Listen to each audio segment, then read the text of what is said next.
Okay, councillors, again, I'm going to open up the meeting. It's 5:30. Welcome to everybody. Welcome to our guests this evening. Welcome to our community that are joining the meeting by Zoom. Due to the current COVID-19 pandemic and in accordance with the newly legislated state government requirements, the March 2021 Ordinary Council meeting will be closed to members of the public and will be available for viewing by Zoom. A link to the council meeting will be available via the council website. Recordings of council meetings or parts thereof cannot be copied, recorded, reproduced, reused or transmitted without the prior consent of the General Manager. The meeting is being recorded and made publicly available on council's websites, and persons attending the meeting should refrain from making any defamatory statements. Council acknowledges that this meeting is being held on the traditional lands of the Wiradjuri, Gundungurra and Darug people and respects the history and culture of the elders both past and present. This evening's meeting will be opened in prayer and Councillor Doney will offer the prayer.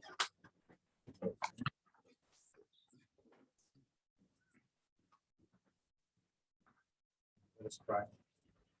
Dear Lord, we look at the world around us at the moment. We see countries falling apart. We seem to just struggle to govern ourselves as people. We need to be respectful, to be kind, to work for the common good. We bring those places to mind. We ask your mercy upon those who are suffering. Pray, Lord, for Australia. We see even maybe as governments struggle to govern well, but sometimes we do not govern ourselves, our relationships with each other well. We ask for your wisdom and your blessings in all that we do. We thank you for this peace and for this tranquility. We thank you for all that you've given us, that we may be worthy of the grace and the blessings, and we treat each other with this kingdom.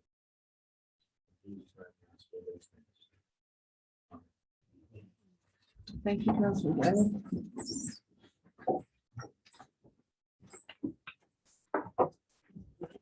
Record of attendance. There are no leave of absences applied for this evening. Page 5, councillors, item 5, declarations of interest. Are there any declarations of interest this evening? Thank you. Page 6, item 6, presentations. Tonight we have Lauren Trenbarth and Trish Forsyth who will provide a presentation on behalf of the O'Connell Valley Community Group in relation to consultation undertaken by the group in development of concept plans for the O'Connell Recreation Ground. Welcome, Lauren. The floor is yours. Thank you. Yes, guys, I haven't met before. I'm Trish Forsyth and I'm the chairperson of the O'Connell Valley Community Group, a group that's been established a couple of years now. And one of the things that we were really keen to do was be proactive with the design of the rec ground. We've had a long history with working with council to try and get the rec ground up and going, and we're really excited when the land became available. And we understand the process of the council having a consultant and things. We just wanted to do our own consultation and I guess get on the front foot and show you some of the things that the community in O'Connell have envisaged for that area. So Lauren's going to go just through the process that we undertook and then I'll explain a bit more about the map. Thank you very much for having us tonight. Okay, thank you. So as Trish said, we wanted to be on the front foot and we also wanted to assist council with developing this as fast as possible. There was great excitement within the community about having the rec ground secured for us. So next slide, chance. So to ensure that we've got a really good cover of the community to get good feedback, we went out to the O'Connell Valley Community Facebook page. We also went out to the O'Connell Valley members and we also went to the O'Connell Valley Public Schools. So we had a really good cross section of the community providing their input into the survey, which was very helpful. And in total, next slide, we've got 122 responses, which, considering the size of, you know, our area, it's a great response. So we got the survey, but it was introduced to ensure that everyone knew that the council had a process to go through, that they must, you know, it's not just us telling you what we want in the community, there actually is a process that council go through in developing something like this and of such a size. So they were told that it was, a consultant was going to develop a master plan, and the master plan will identify areas and opportunities for improvement to accommodate the range of sporting, recreation and community uses into the future, meaning that it's not going to happen all at once. There'll be very much staged sections of this. And we advised where it was going to be located, and then we also talked about it has natural undulations and topography that will probably be considered in the design as well, if it wasn't going to be flattened. That the screening will be provided for the neighbours, because there is a section of the land that backs into the corner within the green, and that needs to be protected. And then a cricket pitch had already been considered as part of the design, so they could take that out of their thoughts, knowing full well that that was the first thing that's actually going to be done with the ground. And it's just pre-consulted to give that feedback to council. So the survey covered off the slide. We wanted to know how many children live in the household. Of the 122 responses we got, with no children there was 34, with 1 to 2 there were 46, with 2 to 4 there was 30, and 4 plus there was 12, which I think is fairly representative of our current community. There is a lot more children, and the growing community is reflecting that. More younger people are coming in, and I think if you look at any demographic data. So it's quite important, we thought, to understand how many children there were in the area, because they are probably the major users of the wet ground and the future of the community. And then we asked if the children attended the Common Public School. And that's important because the school is probably one of the key users of the wet ground when it's developed. Once it gets bridge happening, but Trish will have ways to get the children to use that ground, but they certainly will be major users of it, because the community may use it from time to time for different uses, but we see it as children being more. So of the children attending within the 100, we've got 106 responses covering that, and there's 37 that do attend school, and 69 that don't, but there's also older children within households that go into that school. Next slide. Then we wanted to know how many people participated in sporting activities or physical activity, and quite an active community, with just under 50% undertaking daily exercise or sporting activities, and then second behind that was just over 42% weekly, monthly, and some community itself. Sometimes you just get enough land for it, and you need to go out and look for something else to do. And then we asked, would they or other family members use the recreation ground, and there was an overwhelming response that 97 of 122 responses said yes, they would actually use it, which is great news. Yeah. Maybe we have 25. We then asked them what type of sporting field other than cricket would you like to see available in stage 1 build of the Common Valley ground, and the top response was an athletics, walking or running track, and that's also something that Trish and the children are quite keen on, because that's something that they'll definitely use the rest of the year. Second behind that was football and soccer, and then very closely was rugby and cricket practice nets, and cricket practice nets makes sense because you've got cricket. And then there was other that sort of ranked quite highly, and it turned out that tennis was one of the popular choices within the I had many other discoveries, so I haven't seen a couple of them, but in the next slide, you'll see the tennis actually comes out very strongly as outdoor sports courts that they would like to have available, followed by basketball and netball, and then we have volleyball.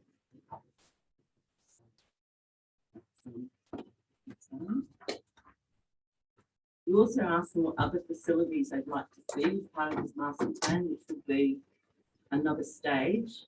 And top of the list was an amenities block. Second was a community hall, which is something that's different from our community currently. We did used to have the church available to us to use as, to serve that purpose, but that's been taken away. So a community hall is different from something we'd like to see as part of the background building. And then we had adventure playground and outdoor fitness machines.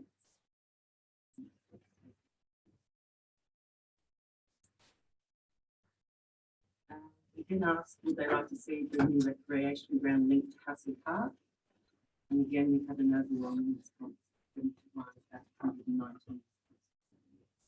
I think that's just linking all of that area together. And it also has a playground that sort of makes sense if that's available for children to use, because that's part of the public building. So from those results, we then invested quite a bit of money to produce a plan, which you all have a copy of, to show to you our commitment as a community of what we would like to see built, and how excited we are that we are going to have a background again. So I think Trish can take us through the actual design. And we employed architects and paid for that plan to be developed. So you can see some of the things that came through were the oval and where it would be located, and you'll see that they've put a running track of maybe I think there were 4, hoping to get 4 lanes around the outside of the oval. They've got an idea of having that a natural amphitheatre with shade trees rather than a structure, a grandstand type structure, more of a natural amphitheatre. And a lot of that ideas of that came out too around the I don't know if any of you've been to the Fish River Festival, but the natural amphitheatre behind the pub that has the trees, and that's also currently where cricket is held a couple of times a year. Moving up to the car park space coming in off that the Beaconsfield Road, and they allow for 84 car park spaces based on the size of the community hall. We were sort of looking at a community hall of around that seated around the sort of 200, that if you put something on like the melodrama, that you could table seats around that 100 to 120. So having big enough size for growth, but also not making it too big that it is never filled or has the atmosphere of the community hall. And you'll see up in the left-hand corner just some indicative designs for the hall, just to give you an idea. Its placement is so that when you're driving along Oberon Road and you look up, it doesn't block the current hall and the church. So those architectural features can be seen from Beaconsfield Road, so it's set back on the southern side, but that it would have the same sort of similar angles and lines and be built in sympathy with the buildings already in that precinct. And the same would go for the amenities block if the building could be built in a sympathetic manner to that historical precinct. The pathways that you see link the path that's already established, thank you very much, along the avenue of trees. And so the walkers currently, when they do their walk, they walk around the block, they envisage coming in at that past the church and being able to wander down and then up the other end. There's also a little with dotted lines down in that corner on O'Connell Road where the pedestrian entry is. Those indicate where the Anzac installation that is the Anzac Day and Remembrance Day, the community erect a memorial installation that have red and blue flags. I don't know if anyone's driven through at any of those times. And then it's the children are very much involved with that installation, and it comes down between those times so that it's not static, it's just there at that time. So we did think that creating an O'Connell Avenue memorial sign would also be fitting in that sort of space, because as pedestrians leave, they enter the memorial. We have all the brass plaques ready for that, so it's half of that's already in waiting. The tennis courts, you'll see there's actually 2 tennis courts for the enthusiasm of everyone wanting tennis, but also as the school, it's much easier to organise Friday sport with a couple of courts. Just having one court poses a lot of problems and sort of restricts the usage, but 2 courts means that it can be much more active, and also with evening competitions and things, friendly social tennis. It's always fun to have 2 courts going. On those courts, you can see in light blue, there are other markings, and that's where we tried to cater for the basketball and netball people, so that there'd be other markings on there, not necessarily that they might have a game, but at least they could practice shooting hoops and things off the end of the tennis courts. We've tried to incorporate those other sports in with the tennis. The Lindell Green, we've looked at putting some screening in the way of trees, and that's also where, for a better place, we thought the cricket nets over to that side too. I think that's basically the gist of things. There's a lot of this has been to our meeting a couple of times, just to ratify and changes made so that everyone's had input along the way. And I met originally with the architects for a couple of hours just to brainstorm what we thought where things could go. With adventure playgrounds, right, because we've got that wonderful one that's covered down at the Hassel Park, you'll see there's a landscaped area up near the church, and that is probably our idea of having a natural playground that's more earthy and forest orientated, so that it's not made out of concrete or piping, that it would be large granite blocks and whatever else we can do that's allowable. So it was more of a landscaped area that would occupy children. If someone was playing sport, they could go and get lost in some trees and rocks and play with the spiders and bugs and talk to the snakes. So are there any questions? Thank you. Look, I commend the O'Connell Community Group. I think it's an excellent plan. Just a couple of questions. Obviously, the lower area there is subject to flooding. So are we raising the oval on the bottom side so it's above the flooding? We didn't look at raising the low, in that it's the drainage and things we haven't really looked at here. We know that there was drainage with that, the proposal of the drainage. So we just figured the drainage would work sufficiently. It doesn't flood I mean, it flooded 50 and maybe 100-year flooded hugely. But I think with the drainage that they were looking at,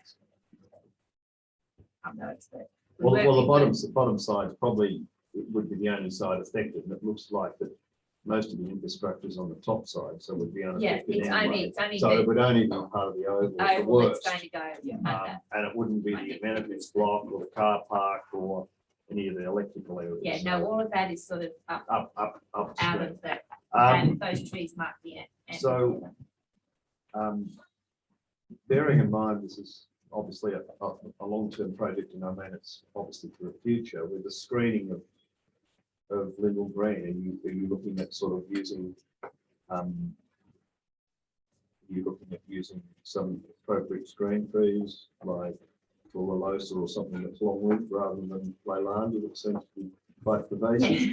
And have And not a, very popular. no, and not very popular. They have a kangaroo at the moment that is killing a lot of that. So, because obviously the quicker they get in the ground, the better. Yeah. If they're long-lived. I think it's because the consultant that is actually being appointed, she is a landscape architect. Oh, good. So I think So we the- looked at her. Yeah, the for her. types of trees and things and, Because Oberon's obviously got a tree policy committee at the moment. We're looking very carefully at Oberon and the villages. Brenda's very much involved with it, and a number of us are involved. So we're looking at, obviously beautification is very important. So good to work in with that committee That's also. And with the new community hall, look, I commend the roof line, looks as though it's obviously in line with the hall of the existing church. It's very important. And I'm not sure whether it's appropriate or not, or whether whether it use second-hand bricks to create the brick, and the same with the amenities. But that obviously sometimes is a bit of a problem doing a new and an old. So sometimes it's good to have the contrast, but that's up to you. yeah, and that's a valid point. And the two, because the architects who did this are, Leanne is predominantly a building architect. She does a lot of work in doing just that, melding the old with the new. And she was very upfront and said, sometimes it's best to, for ease of construction and things, use the new materials, but materials that are sympathetic with so whether it's some iron, wood, glass, you'll see that it has two breakout Yes, areas. the brand, isn't it? yeah, and so that they can, there's a lot of natural light. But that was one thing they were sort of saying, don't get too stuck on making it look like it's always been there, because it can have beauty in being a new build. So that was the actual materials and things that are still being discussed. The other thing is, I know you've got there's a sort of a dotted line or dotted roadway to the fore. I mean, with the technical services advisor, there is a proposal to sort of move access to the fore to the Beaconsfield Road, which may be more appropriate than having to have an access there. Exactly, because that would be a dead end, and then trucks trying to back out, which may be a problem. Yeah. So I think that the technical services is something in that regard. But look, I commend the group. I think it's excellent. And obviously things like irrigation and obviously potential power lines need to be looked at from the initial plan. But irrigating the oval in particular. Yeah, but it's- Thank you, councillor. Any other questions, councillor? Councillor McCarthy. Yeah, I think the plan's great, especially seeing that it is the local person that can this plan with maturity. I was just wondering whether you consider moving the netball courts or courts up against the boundary so the preschool might go and use them as well. So that's just food for thought. That's all. Yeah, and I get just to where they are, it gets quite, it goes up again.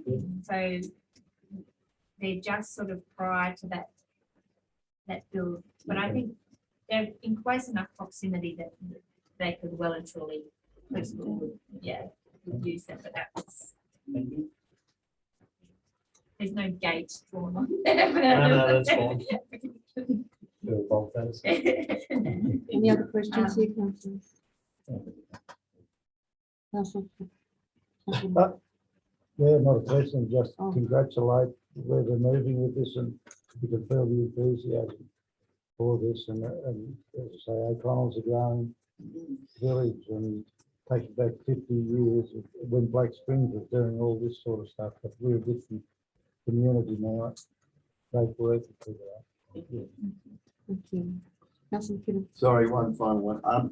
Just actually might be the director of technical services.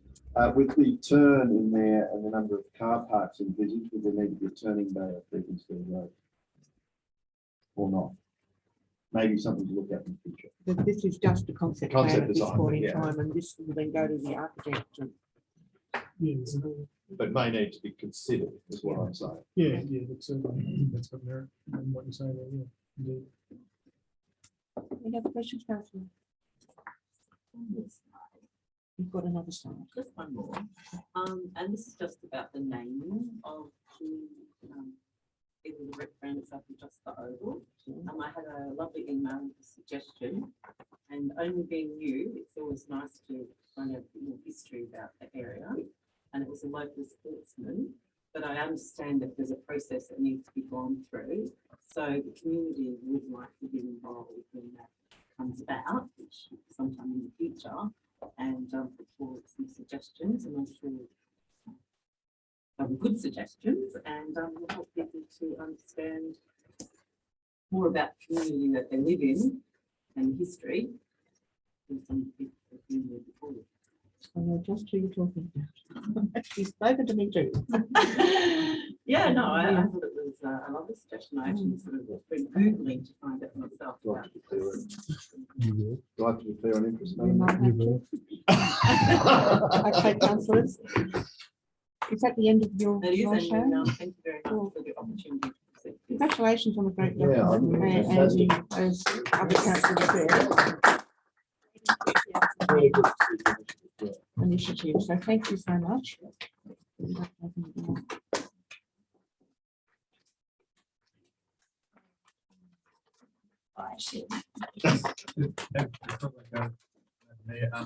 Just for everybody, is there a time frame we're running with the landscape architect and the current funding we've got? What processes may be in the next 12 months? Yeah, so through the mayor, the round one funding where the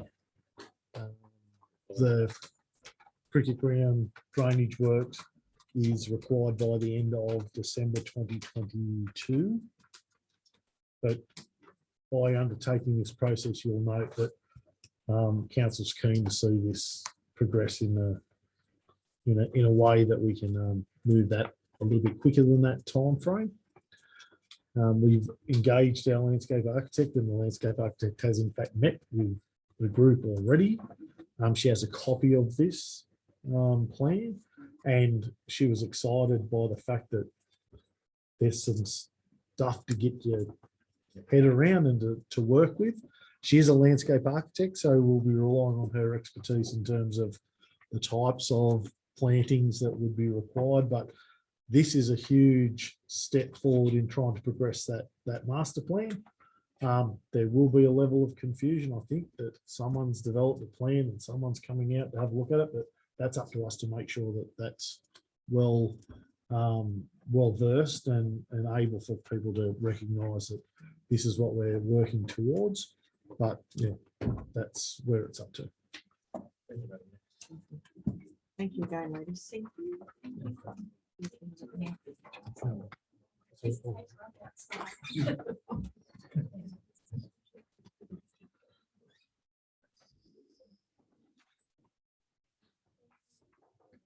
Thanks for having us.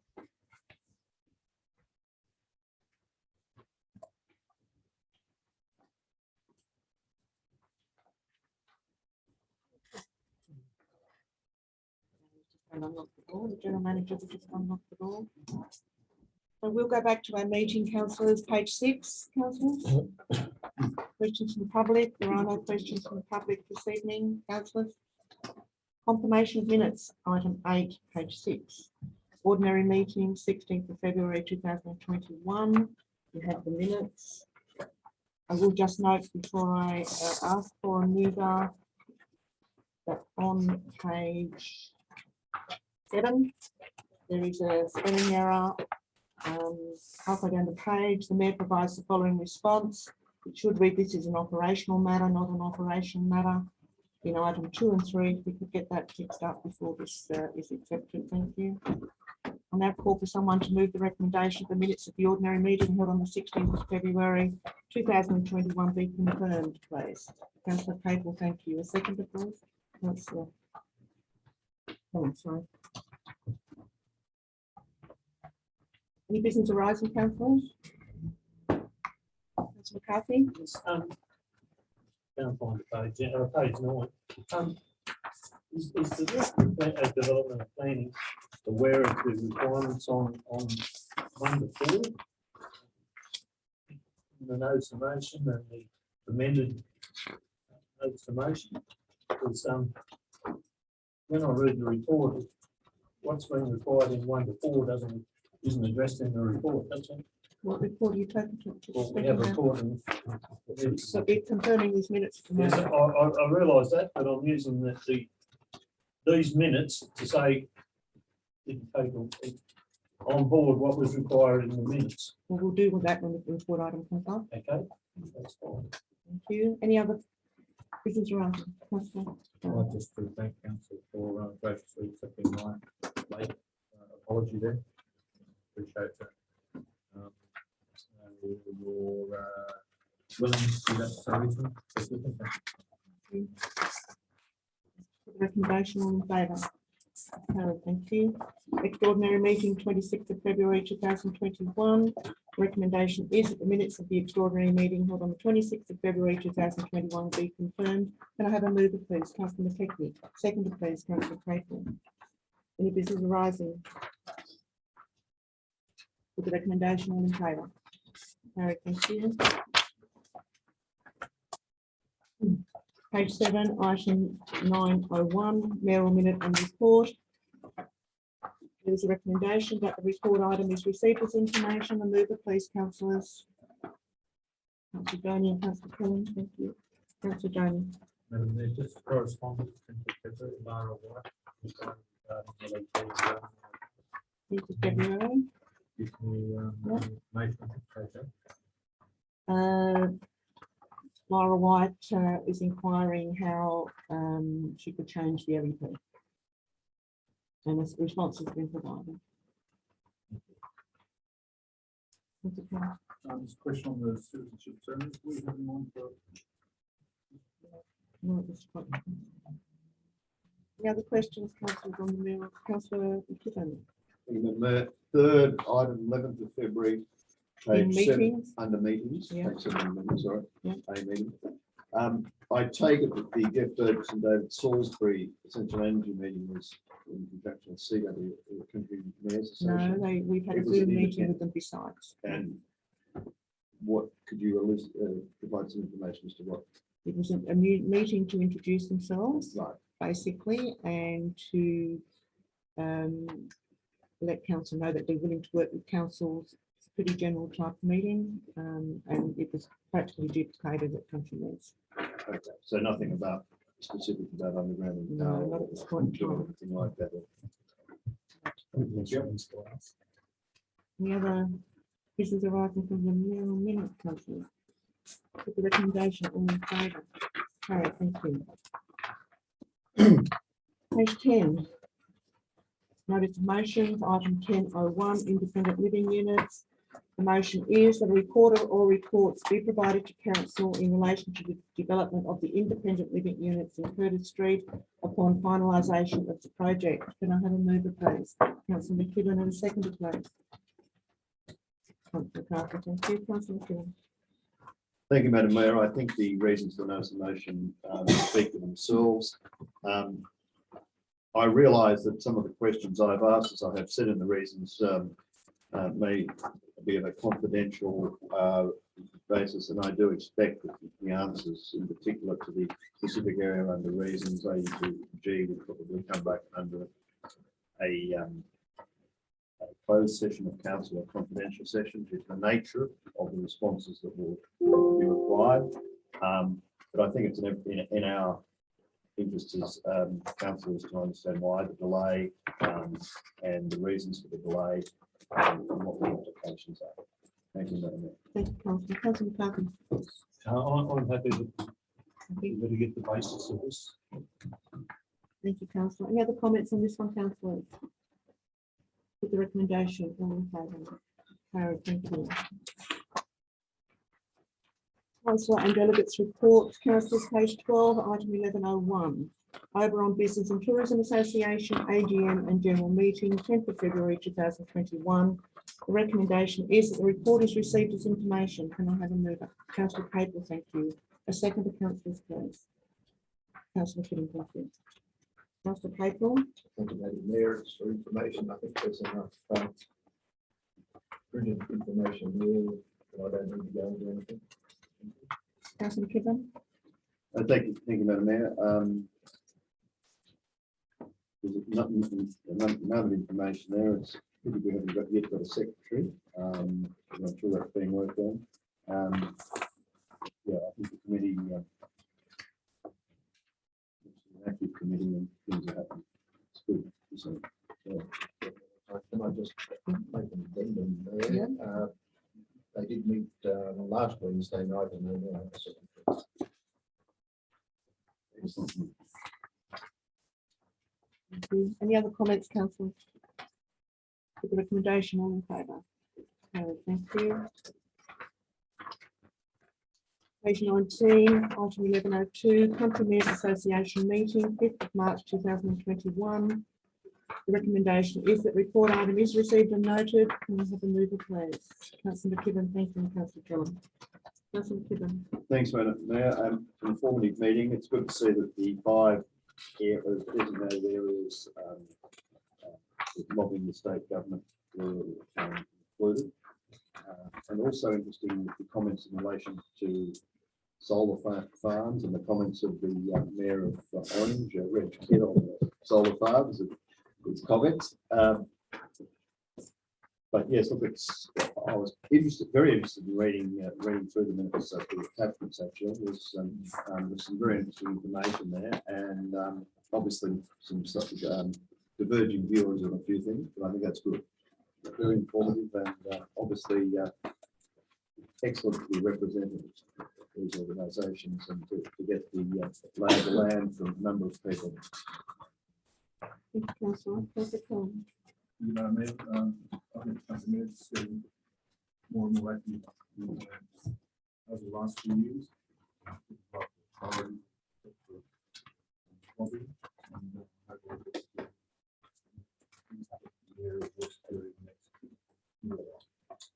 Thank you, Councillor. Any other comments on this, Councillor Capel? Just a question, Madam Mayor, about Councillor noted there about Mayor of Orange and his comments about solar farms. Is it correct that they're non-ratable? And That's correct. yeah, right. So he actually raised some interesting points that we probably need to take note of. You did. Councillor McKibben. Sorry, Madam Mayor, I just wanted to say that on page 20, I was a little alarmed that the shortage of GPs in rural areas has dropped between 15 and 20% over the past 20 years. It's quite alarming. It has been an issue of concern for a very long time over lots of these kinds of meetings.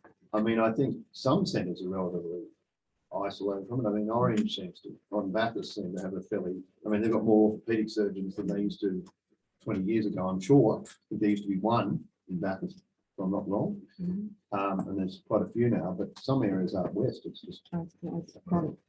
it is quite, and I was, yeah, amazing. Hopefully the new university will, the medical school at Orange will assist that and other. Thank you, Councillor. Any other comments on this one? With the recommendation, all in favour? Carried, thank you.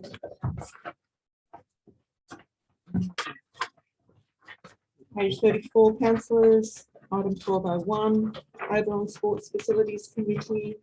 The recommendation is that the minutes of the Oberon Sports Facilities Committee held on the 10th of February 2021 be received and noted. Can I have a mover, please? Councillor Clayton and Councillor Stickens. Thank you, Councillor Clayton. Thank you, Madam Mayor. An interesting report. I noted that there were no councillors, but do we have councillors on that committee? Yes, we do. I believe it's Councillor Gibbons and Councillor Effective. No, it's councillor Or did you, Brenda Lyon. I'm sorry, Brenda Lyon, Councillor Lyon. Oh, She took the job on when I resigned last time. I mentioned it a couple of times. Yeah, I'm on the committee now, and people know that, several of us tried to do it by Zoom several times that day. And I believe the person provider didn't work, secondly, provider didn't work then. We tried for,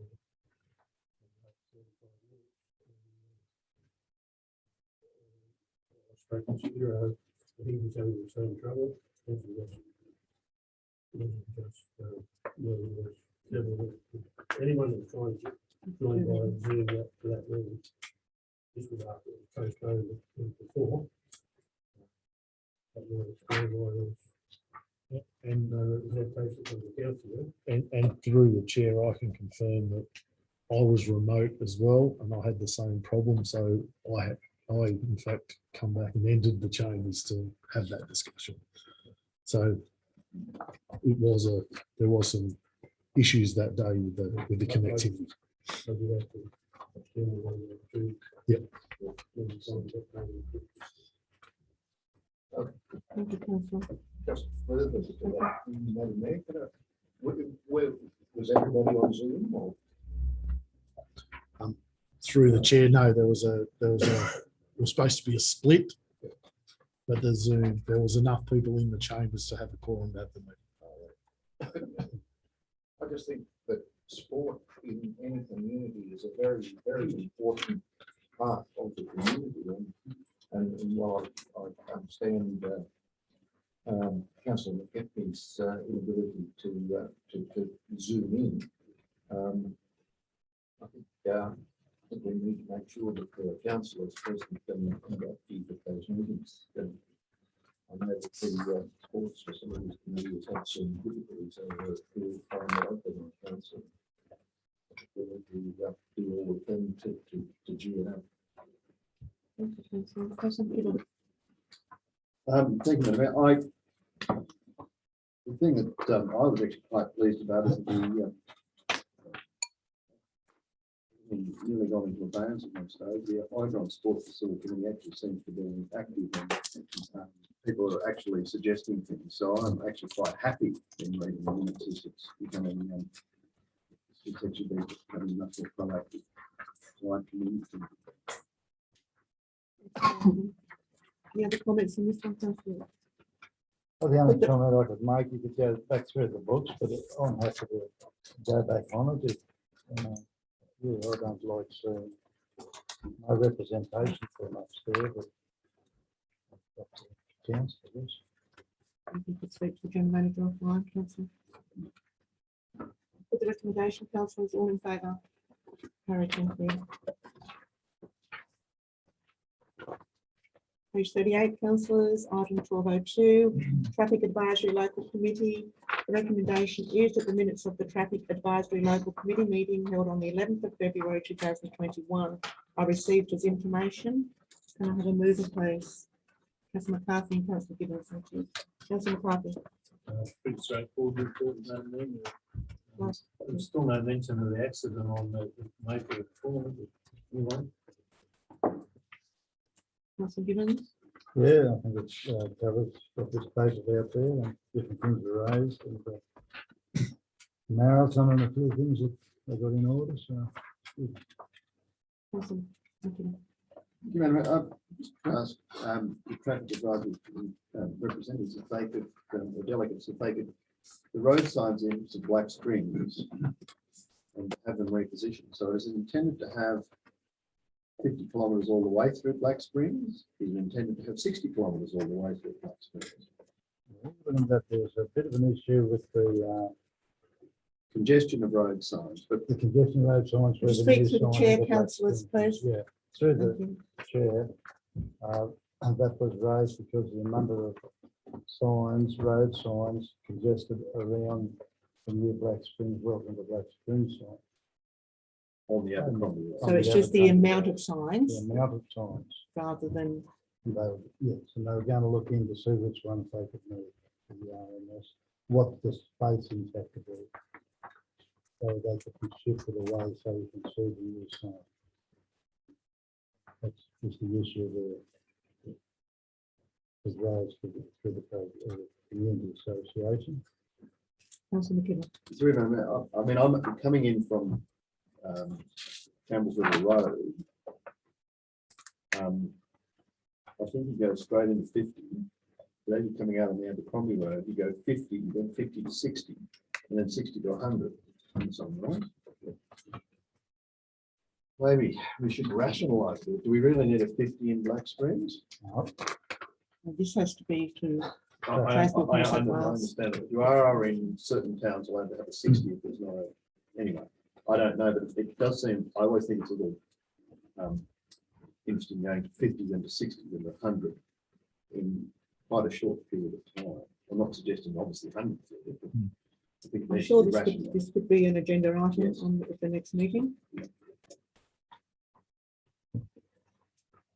Any other comments on this one, councillors? Councillor Carter? Yeah, just, you've got apologies to the policeman from Lithgow, yet you've got him in the data. That's right. Shouldn't have been, he should be on Zoom. I take it he was on Zoom, wasn't he? No, I don't think he wasn't. Item 6, item 7. Mentioned there. And, yeah, he's mentioned his apology under number 1. Right?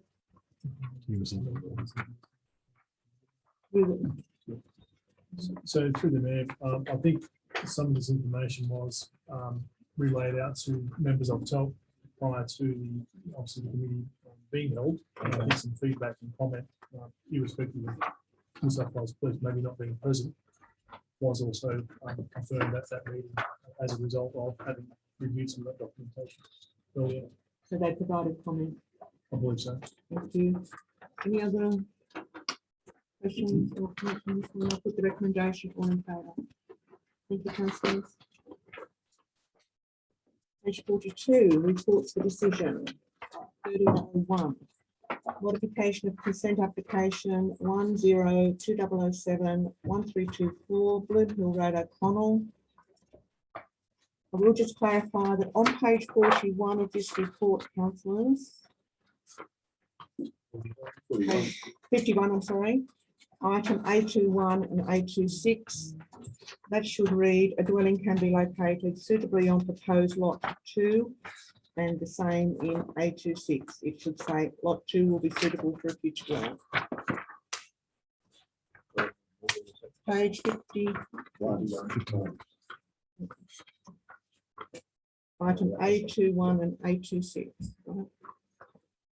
Okay, councillors, there's a recommendation here that council approve modification of consent application 102007-132.4 being a modification for a 4-lot subdivision on lot 2 in DP 1265932, being known as 2 Bloom Hill Road, O'Connell, in accordance with section 4.16 of the Environmental Planning and Assessment Act 1979, and the modified conditions contained within this report for the following reasons. A, the proposed modifications are considered to result in minimal environmental impact in a substantially the same development as the originally approved development, thereby satisfying the requirements of section 4.551A bracket A and bracket B of the Environmental Planning and Assessment Act 1979. B, the proposed modifications comply with the requirements of the applicable applicable environmental planning instruments and Oberon Development Control Plan 2001. And C, the proposed modifications are considered satisfactory in terms of the matters identified in section 4.15 of the Environmental Planning and Assessment Act 1979. 2, the division being called in accordance with section 375A of the Local Government Act 1993. Can I have a mover, please? Councillor Kellam and Councillor McCarthy, thank you.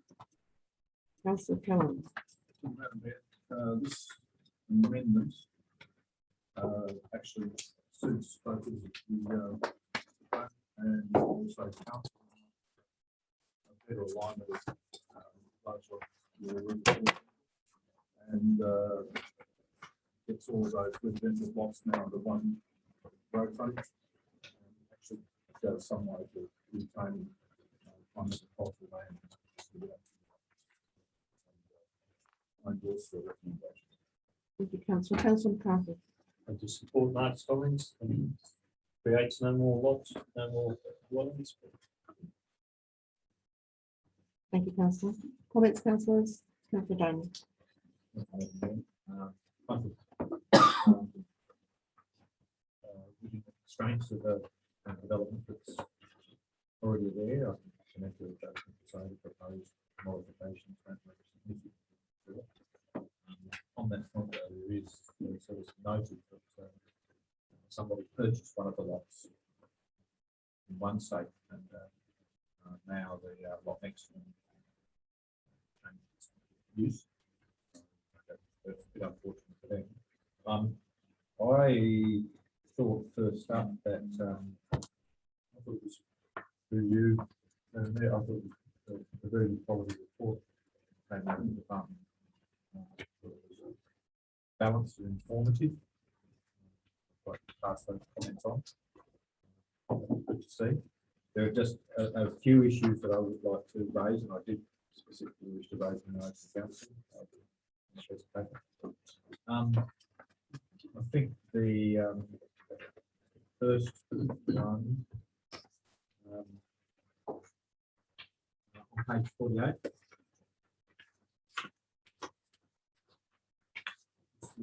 What I think you can see, councils are informed that development that it does not trigger any of the biodiversity offset schemes or the particular thresholds, but they are there, they are stated, they are explained. And I think that's a really good, exhaustively explained. I think that's a really good development. I'd like to commend that.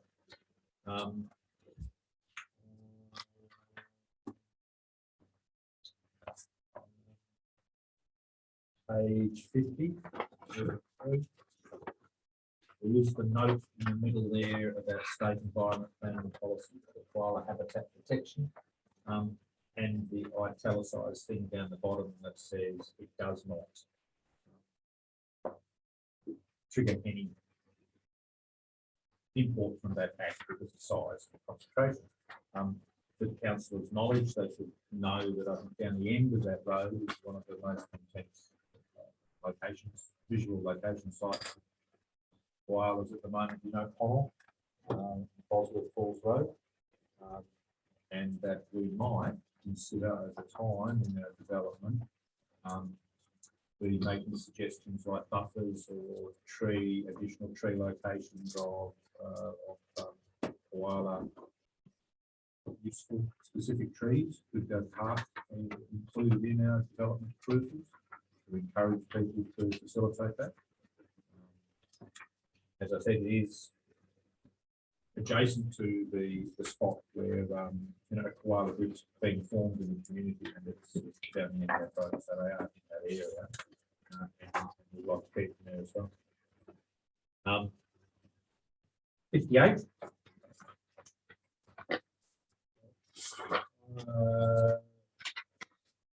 Finance consideration, central column.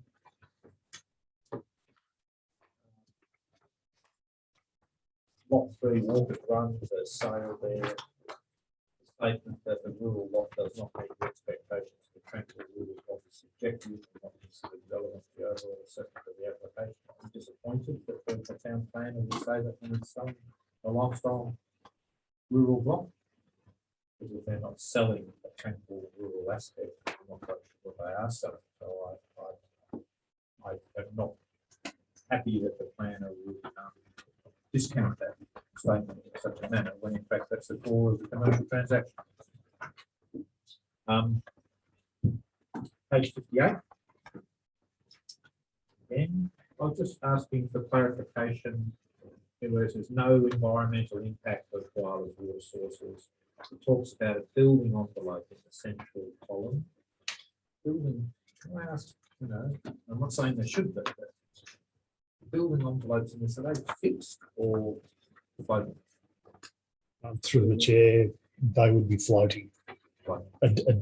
A future development application for a house would need to take into consideration the very things. I'd see that, and sometimes we use a building envelope as a site, because in fact, if it's not fixed, and I'm not saying it should, it puts more pressure on the planner at the time of approving the development application to recall and know what the conditions are, how to position that building block within a development. I think that's a very hard thing. I've discussed it before. I don't know what's the solution, but we keep saying we'll solve this with building envelope, but a building envelope is not a fixed thing, and I don't know who's going to monitor it.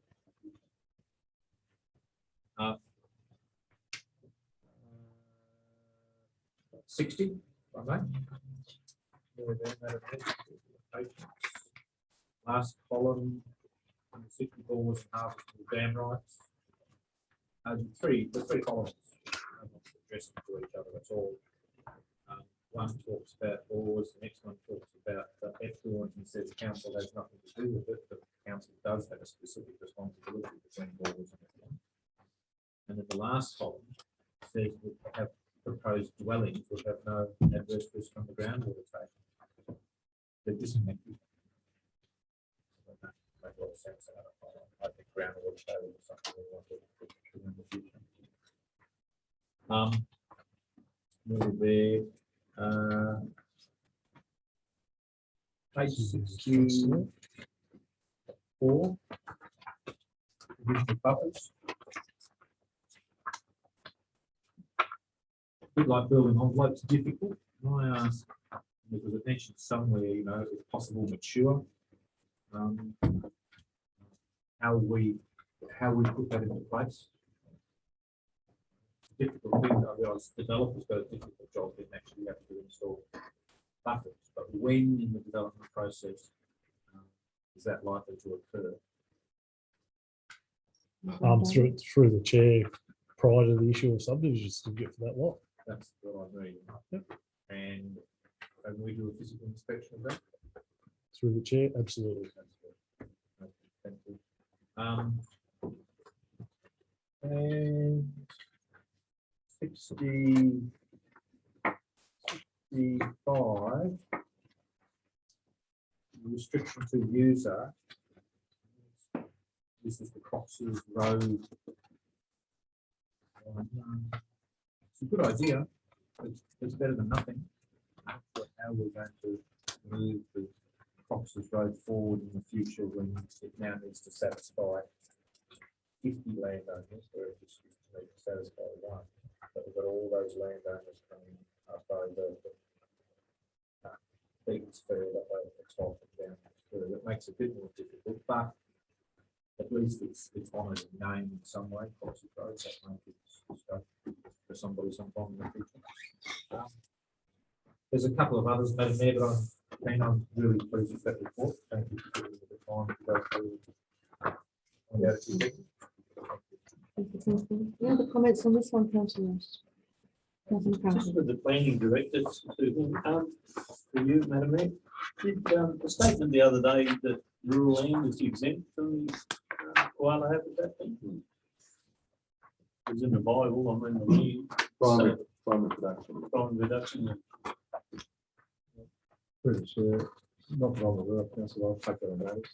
Okay. Thank you. Any other comments, councillors? Putting recommendation, all in favour?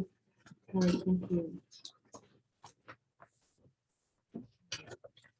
Page 67, councillors, item 1302.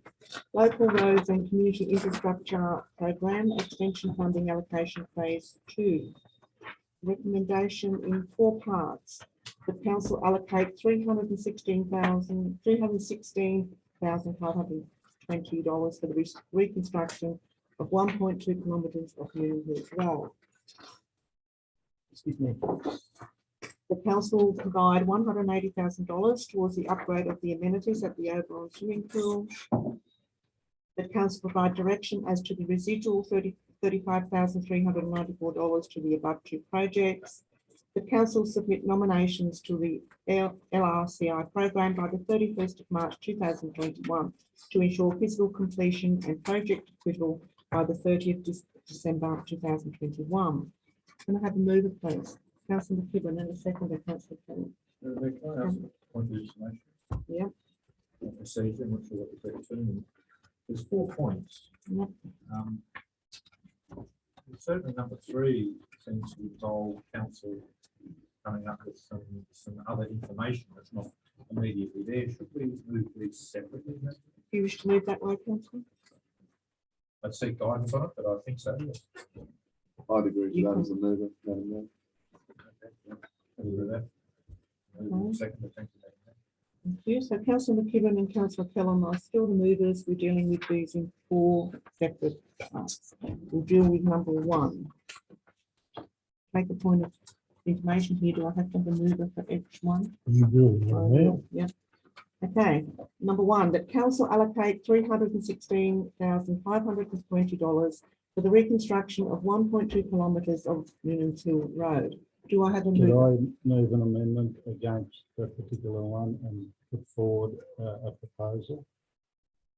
Well, I have to get Yeah, it. we need a I have mover to get a first. mover Mover first first. before you move an amendment. Okay, So do I have a mover? Councillor McKibben, do I have a seconder? Councillor Killen. Okay, do you wish to speak to those or do you wish to move an amendment before anybody speaks to them, Councillor? I'd like to speak to the amendment before we go any further. But I'll Okay. go the way, whatever's the right way to go. You lead If you us want to through. move an amendment, you can Yes, move it all now. I We'll wanted- discuss that first before we discuss the motion. But if you want to move an amendment, what is your amendment? Yeah, I want to explain my amendment. We But have to to get, reduce the road. we to- have to get the amendment set with a seconder before we can discuss it. So Move your- what's the Move amendment? the amendment. What's the amendment, What's Councillor your Gibbon? We can amendment help is you with that it. we reduce the road to a 6-metre bitumen road to, I'm happy with the funding to go to that road by looking hard at what we need to do there. We may get another We kilometre. have the amendment, councillor Gibbons, for Trying. Sharon. She needs to write the amendment out. So you want to reduce the width of Noonan's, Hill Road to obtain, yes, to obtain a 2 kilometres of soil instead of 1.2. Or So whatever. can- it allows. So you want through the 6 chair, metres with A the- 6-metre soil width instead of a 7-metre soil. to allow additional pavement to be created along Newlands Hill Road.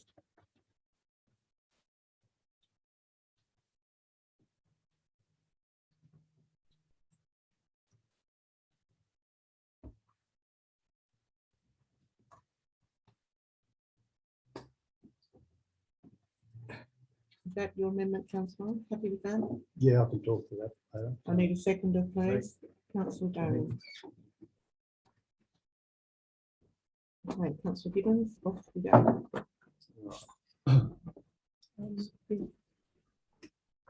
Go on. You right, Cameron? We just need to include the parts about the allocation of how much money into that amendment as well. Yeah. please. It's 316,000. So reduce the road to a 6-metre pavement to allow additional pavement along Newlands Hill Road to the value of $316,520. Thank you. Then 6 kilometres needs to come back to 6 metres.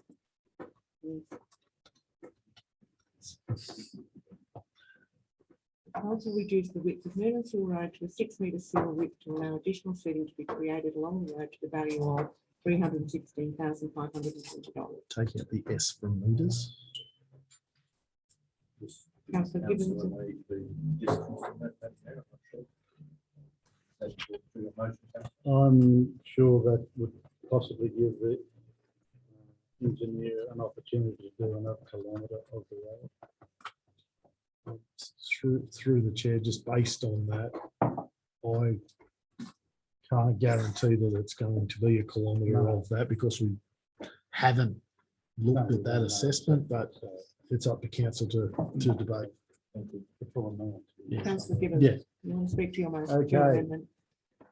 And the challenge is why we need a 7-metre sealed road, and I propose a 6-metre wide sealed road for the following reasons.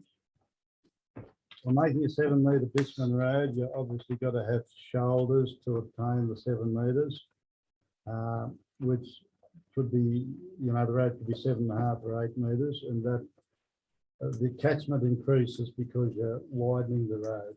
And when it rains, you got more water flow to control off a bitumen sealed road. A smaller road will lessen the impact of the runoff.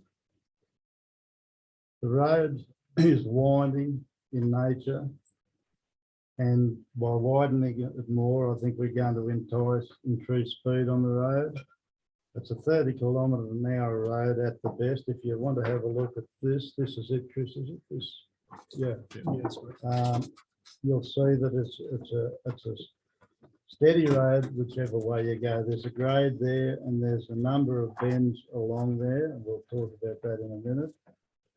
And the existing road that's there, and technical services know it's between 5 to 6 to even 7 metres as it exists at the most.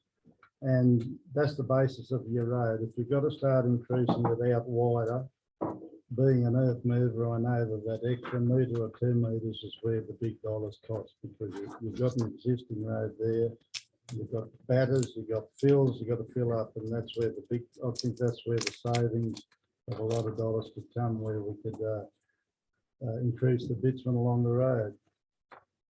And it would require a lot of earthworks for a 7-metre road, and very expensive. A 7-metre road width gives motorists the same driving width as the highways and major roads. You've got 3.5 metres from your central line to your fog line. That carries all our log trucks. I don't think we need it on this secondary road, and this is not necessary for a quiet, steady district road. Here are some sealed road widths in our shire. Mount David Road is 5.4 metres. The Beaconsfield Road is 5.2 to 6.2 down towards the O'Connell end. Reserve Avenue is 5 metres. Trafford Downs is 6 metres. Titania at Harris Road is 6 metres. Fairview Road with 20 houses, 30 houses, 6 metres. Rudders Ridge out Clive Way, 5.6 to 6 metres. Edith Bridge at the foot of the hill, 6.1 metres on a major road.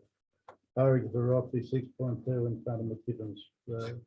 These roads are all 100 km/h roads, and I just think with a road that we can't increase the speed, we've got a lot of work to do on erosion there. I could see savings that we could put in to get more bitumen done along the road, and I'm sure that the farmers down that way would be much happier that they have a real dust problem there.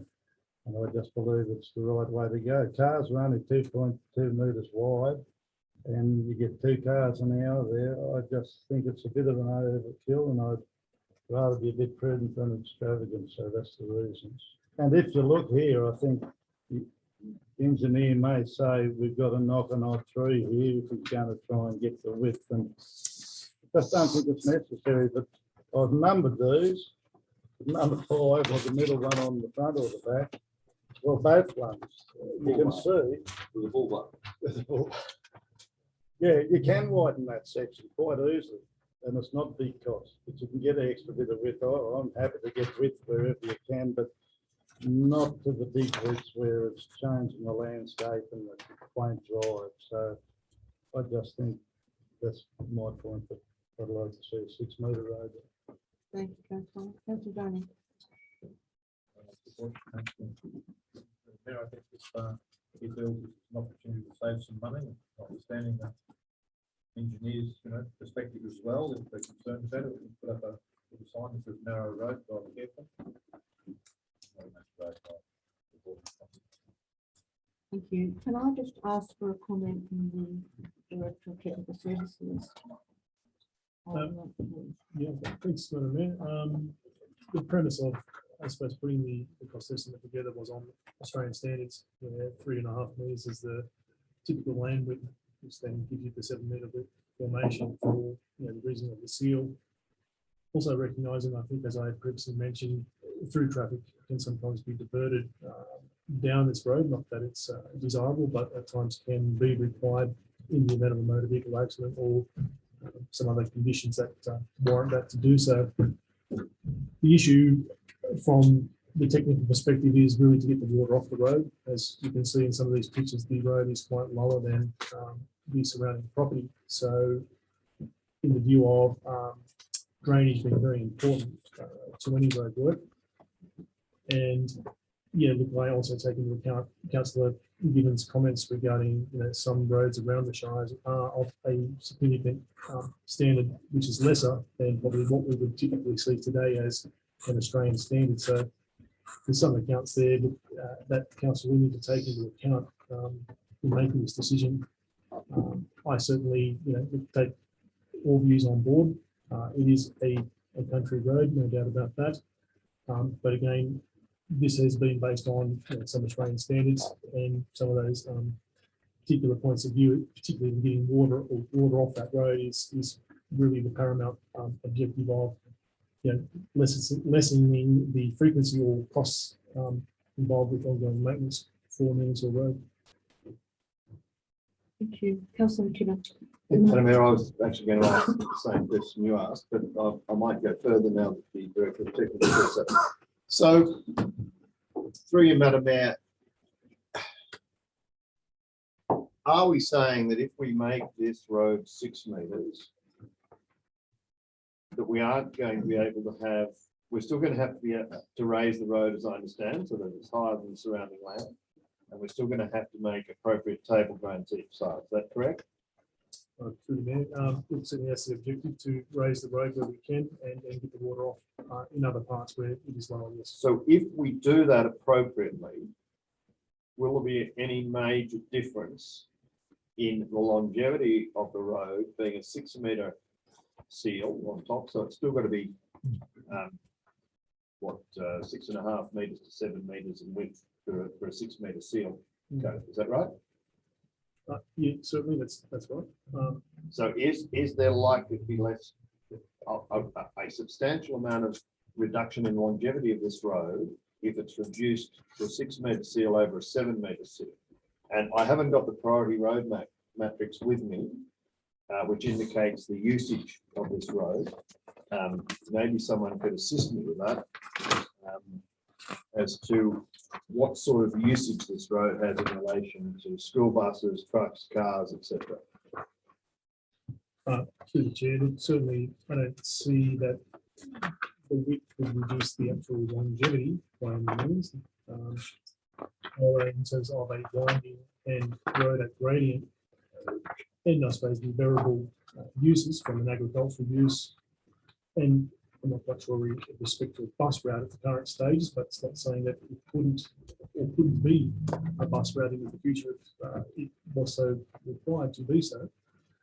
It's really, when you come to those bends, certainly the wider the road and the Australian standards is road safety is paramount. So that needs to be taken into consideration. Yes, there are locations there where it can be wider. And so that's what council really needs to take into consideration in making its decision. Through the chair, if I could add, Newton Till Road, I think it's definitely in the top 10 of your, I think it sits about 8. Don't hold me to it, but it's definitely in the top 10. Yeah, I can't remember. I don't think we had a truck usage. We only ever had a bus usage. Correct. Development opportunities, and I think there was it gained points from the fact that there was private plantation on Newton Till Road. So there will be forestry trucks in the future. Not Not now, that yeah, way. no, they go the other way. Forestry. Thank you, Thank you, Madam Mayor. Councillor Clayton. Thank you, Madam Mayor. Just a couple of questions, really, and they may not be able to be answered. And would there have been a traffic count done on this road? How much heavy traffic is on it? Following on from that, I think, we've got to look to the future a little bit, and I think sometimes to do the job properly is to our best advantage. But anyone that might be of the traffic count or don't have much heavy traffic. Yeah, through the chair, I don't have an exact scientific traffic count as in terms of daily use, but certainly would be a lot less on the eastern end being this section of road as opposed to the western end. If that helps. Thank you, Councillor. Councillor King. It's the issue of whether we seal this road is, I think we decided this last time. So we're now playing at the margins. We're fixing this road because it's costing us a lot to maintain it because of the washing out on that steep hill and the grounds. So if we're playing with the margins, we're probably not necessarily doing the right thing. But I will support the amendment because I think that the 6 metre issue is close enough to the Australian standard. We can accept that very small residual risk that exists by having a slightly narrower road, and we get the benefit of having a sealed road in an area which has potential for more traffic, but it's there to save us money in the long run. Thank you, And I'll Councillor. support the amendment. Thank you. Any other comments, councillors? Councillor McCarthy. No, Mayor, I'll support the amendment in respect that we're not taking away from the pavement width, the gravel. I think the engineer said that it'll be 250 mil thick, but the amount of gravel he said that is on the 1.2 kilometres. But the biggest thing with this is the environmental impact on the edge of the road, the wash. And I think we have a letter from a landholder down there that measured a depression in the road where his neighbour pulled a person out of a bog there, and the depression from the erosion was over a metre. I think the director of engineering has a letter over there. So it's the environmental control. I think with the smaller road width, we get more control. Thank you, councillor. Any other comments before I go back to councillor Gibbons? No other comment, councillor Gibbons? Just a couple of things through the chair. Like you start, Australian standards are well and good for building new roads. You have to have them, but when we're improving a smaller road to a standard with a 6 metre soil, I don't think the Australian standards are so important. But what I do think, because we're working with a 6 metre soil instead of a bigger road, I think it gives you a bit better opportunity. You've got more room away from the fences on both sides to try and nail this drainage properly. And if you match the gravel into the table drains, you probably seal the road right into the table drains. And the other thing, if it was a road that was needed, if there was an accident out here on the Duck Malloy Road, you can easily get traffic control down the bottom and up the top and have traffic going either way for 10 minutes if you think the road's a bit narrow. So that wouldn't be a problem to get traffic through in an emergency. And, so that, yeah.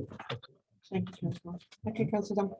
Councillor Clayton, before I Ask another question. you can. Thank you, Madam Mayor. What are our responsibilities? What's council's responsibilities regarding Australian standards? If we do work on a road, whether it's a new road or an existing road, and don't bring it up to Australian standards, are we leaving ourselves open to any responsibility of liability?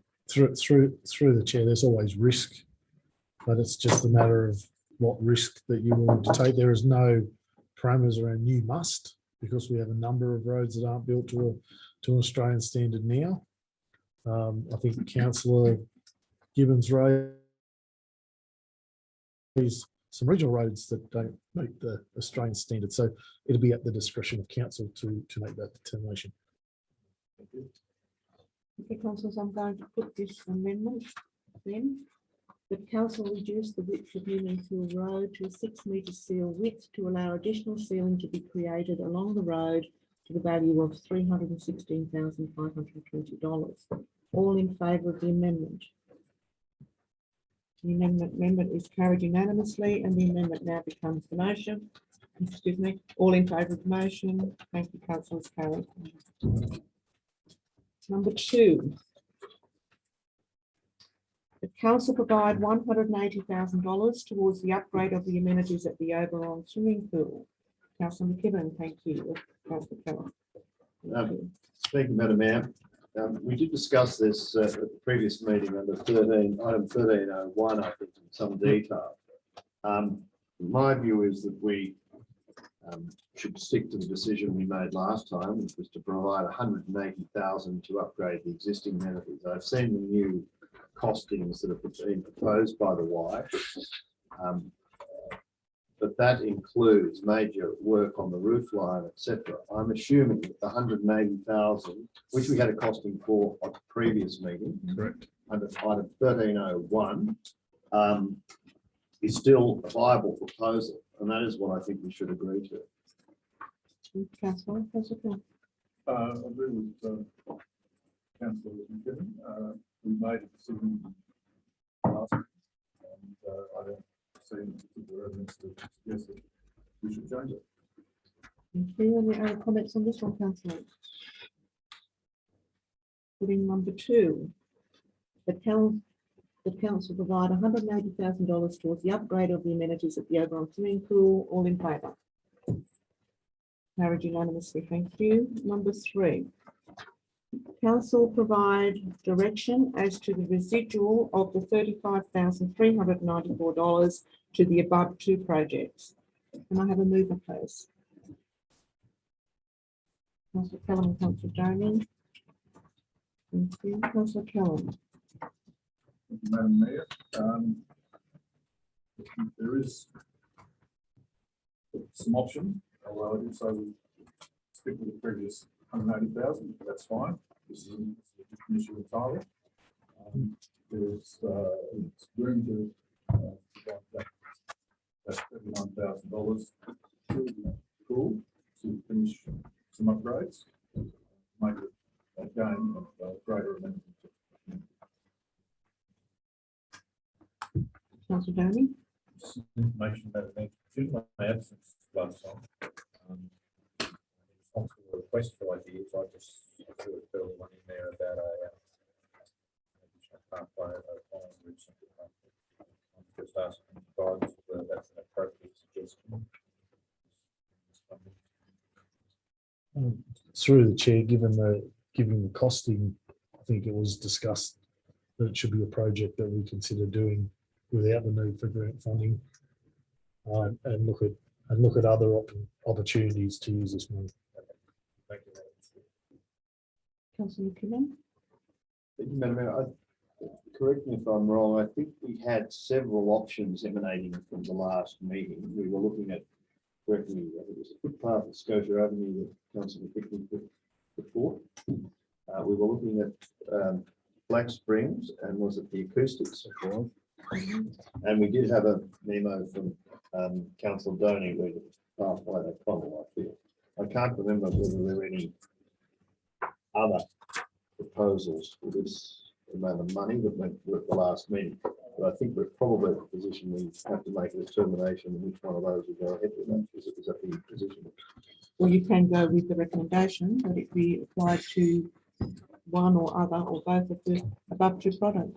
Well, I didn't read it exactly that way. It says Okay. council provide direction as to the residual to the above 2 projects. So I was thinking that meant that once you've considered it 1 and 2, we're going to have a residual of $35,395. So that's residual to the above 2 projects. So we've got to make a decision as to what we're going to spend that on. It can go to them. That is not how I understood it. I'll go to the general manager for clarification. Through the chair, there were a number of projects that were bandied around in February. Ones sat way over the requirements of what was left as the residual. Some sat way under the perimeters, and some also sit within current programs that we're looking to try and achieve. In this instance, the report indicates that, well, given that you have two known projects that you could add value to, i.e. increase the amount of soil that you put on Noonan Hill Road, or increase the amenity of the pools. The way that the intention of the report was to add it to one of those two projects. However, as was stated previously, this is at the discretion of council. So if council want to provide another project where that money can be provided to, it is at your discretion to do so. The report recommendation says, from my perspective, add 35,000 to these two projects, because they were the two that you identified as your go-to projects, and there were other funding and processes in place for the ones that we discussed. However, it's up to council to make that decision. Councillor Gibbons.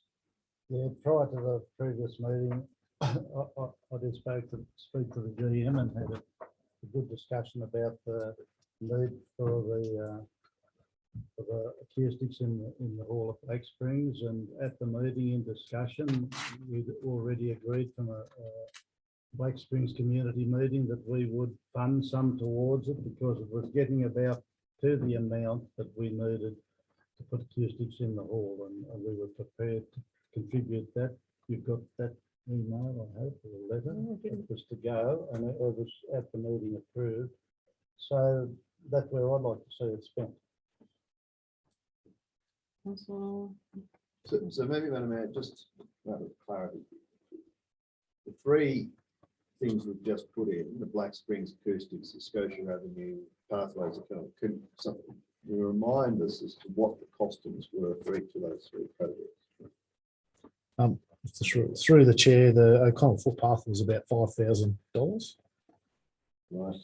The Black Springs acoustics is in the vicinity of 65,000. 40, under 50, yeah, about 50. From the people we've spoken to and before that. So You're thinking of the heating and the solar panels. We put in a grant for that. It was 55. Yeah. And the Scotia Avenue footpath is going to be a varied solution, given the variation of the footpath in that street. However, it's something that our Director of Technical Services is working on now through the Town Improvement Fund, where Scotia Avenue was one of those priority footpath areas that we discussed. Yes, Councillor Gibbons. So on the acoustics, is the Black Springs Community Association prepared to put in 15,000? That's what it would take. I think if it's 50,000. No, it's not. Not The quotes we 50,000? got for $44,000. I think Vanessa had those quotes somewhere, because we also applied for grants. So is the Black Springs Community Association prepared to put in 9,000? Well, they may be. They certainly do. Put in, was it 6,000? 6,000 the other night at the meeting. And will that be a unified agreement with the Black Springs Community Association through you, Madam Mayor? Or we have disparity in the association? That was a motion put. Through the chair, a letter has been provided to council indicating that they would provide $6,000 to the acoustics. That's still not enough. That is correct. Councillor Capel. Thank you, Madam Mayor. We have decided on two pretty important projects, and I think if there's $35,394 or thereabouts left over, the best way to spend it would be to do a little bit more on the Noonan Hill Road, because the pictures that we've seen and the reports that we've had about the Noonan Hill Road and the times that we've been down there for a drive just confirm all of that. The more we can do on that road to make it trafficable all of the time, I think is the best way to spend the money. Thank you, Councillor. Councillor Long. Madam Mayor, would prefer it to go to the swimming pool. We've already, we're having to make a saving on the 6 metre road, on the Newman's Road. And I'm sure that it would be more beneficial to the swimming pool if they could use it to upgrade the services they've got going on. We've got a cost of it. Any other? Just through the chair, sorry, can I make just a statement in lessening the pavement on Noonan's Hill Road, council's resolved to extend Noonan Hill Road. There is no saving in terms of the money spent. The benefit will be additional pavement, not That's right, we've already gained a little bit additional.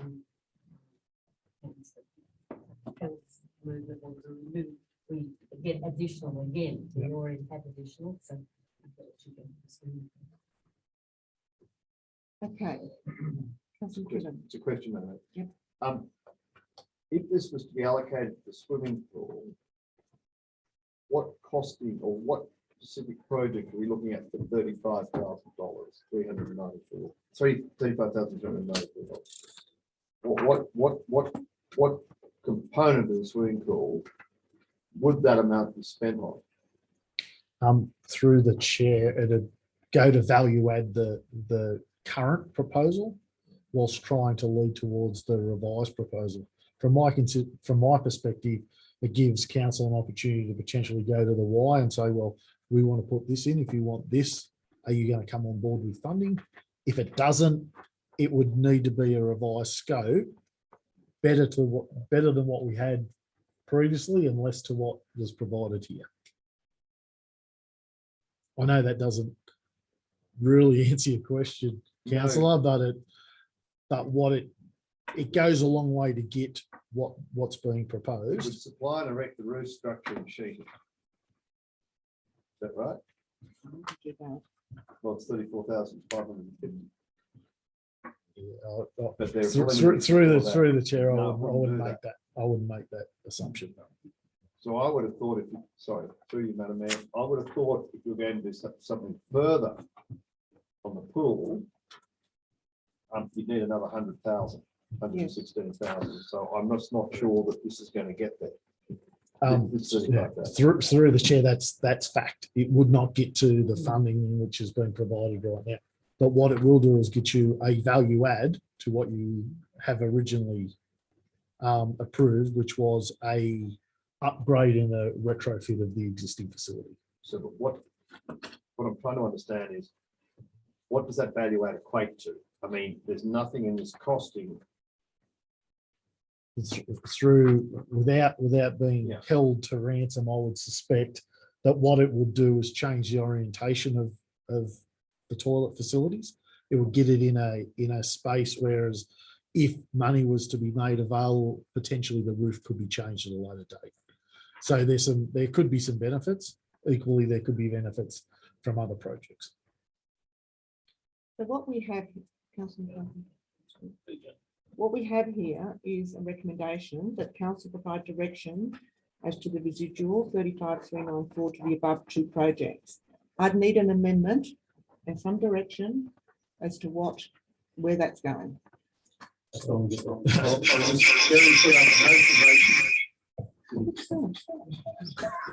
If the money either goes to Blacksmith's Hall, or we may consider putting it back in the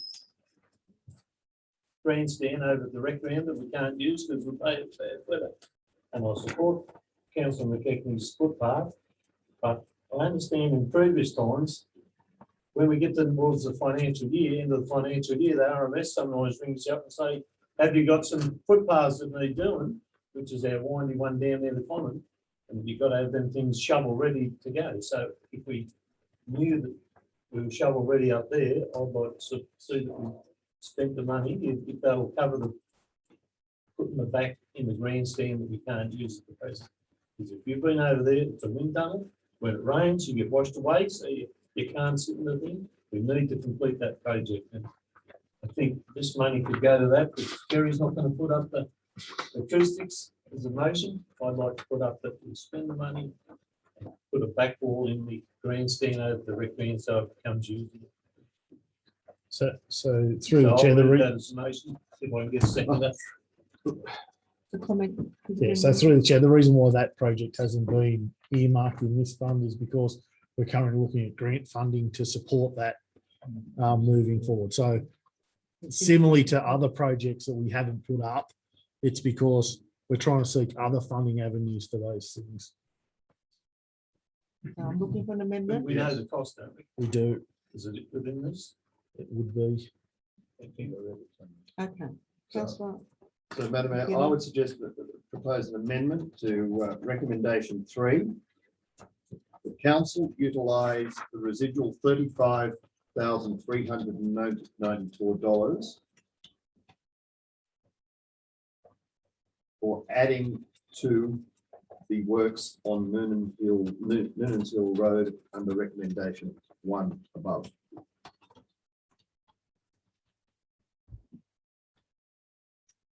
Or for undertaking additional works.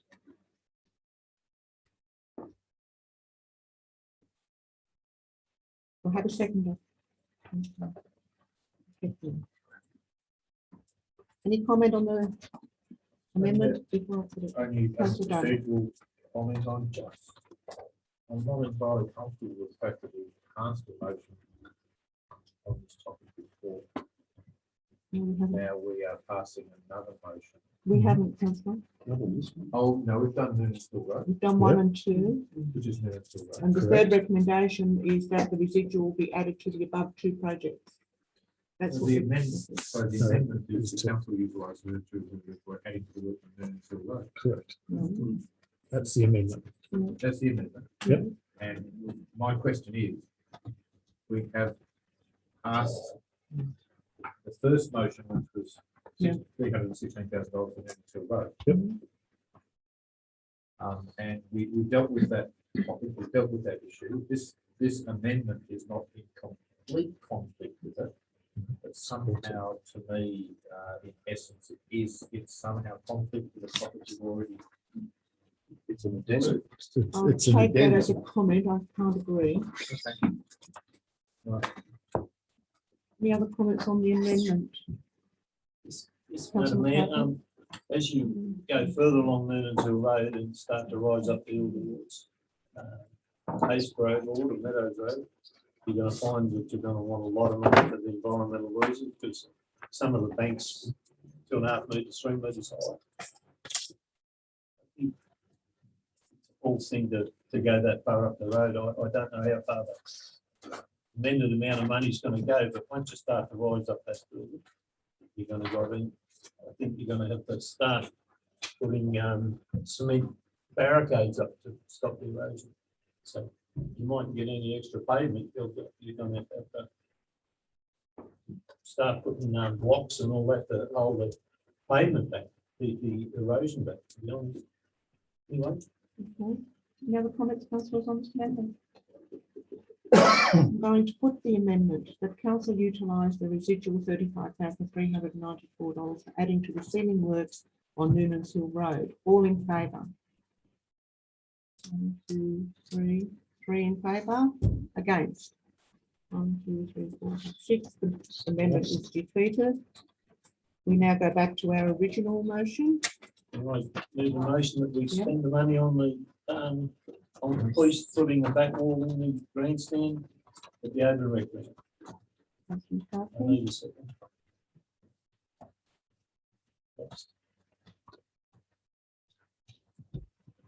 I get another one. So Madam Mayor, could you ask Councillor McKibben how many of the councillor about the animal we've got?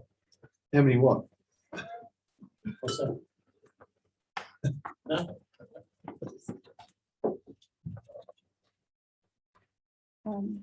for The council erecting, utilised for the erecting. residual. Hold on. On the existing recreational ground stand. Oh. Oh, well, it's all fine. It's fine. Is that your amendment, councillor? You'll have a second then. Yeah. Councillor As it Keeling. is. Any discussion? One minute. Councillor McKibben? Do we have a costing for this back wall? Yeah, it's in the grants. How much is it? Through the chair, the current grant application is a dollar for dollar application through, I think it's the bushfire fund, and we have just below $30,000. And we sought a dollar for dollar contribution to complete the project, so that'd make it a $60,000 project. Okay, so it is a 60,000. Yes. So we're still gonna have 5,000 over. If we get the grant. Through the chair, if we get the grant, then there'll be a reconciliation required from the town improvement fund, I would suspect. If you were to put this money towards that program. But if you put the money towards that project and the grant doesn't get up, you That's haven't got right. enough money. That's exactly what I'm saying. Yeah. Councillor Donald. Madam Mayor, I was just wondering, do we have any grants in train for the issues that's been raised with creating additional space, either at the front of or the back of the what's that term, the gym? We're talking about the, I know, I was asking, but do we have a grant for that funding as well for that project? So through the chair, we're looking at opportunities in that space. We're looking for opportunities in that space moving forward. Can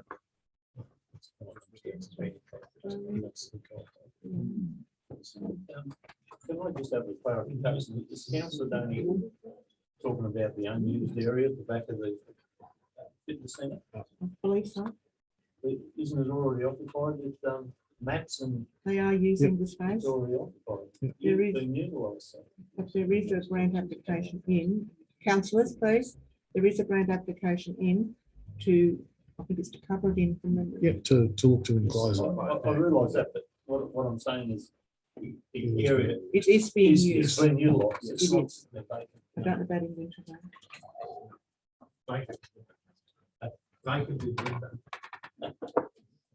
Okay, so we're looking at the western wall of the existing urban recreation ground. Is there any other comment on this amendment? Can I speak to it? Yes, you can. Madam Mayor, we have a facility over there on the rec ground that you can't use. You can sit in there and it's like a wind tunnel. It needs a back in it so we can use the thing. The other day when there's a shower of rain come down, the people that were over there utilising the site couldn't even shelter from the rain. Because the rain just come in and come down the steps. So I'd like to support this. It's one project we can get out of the road.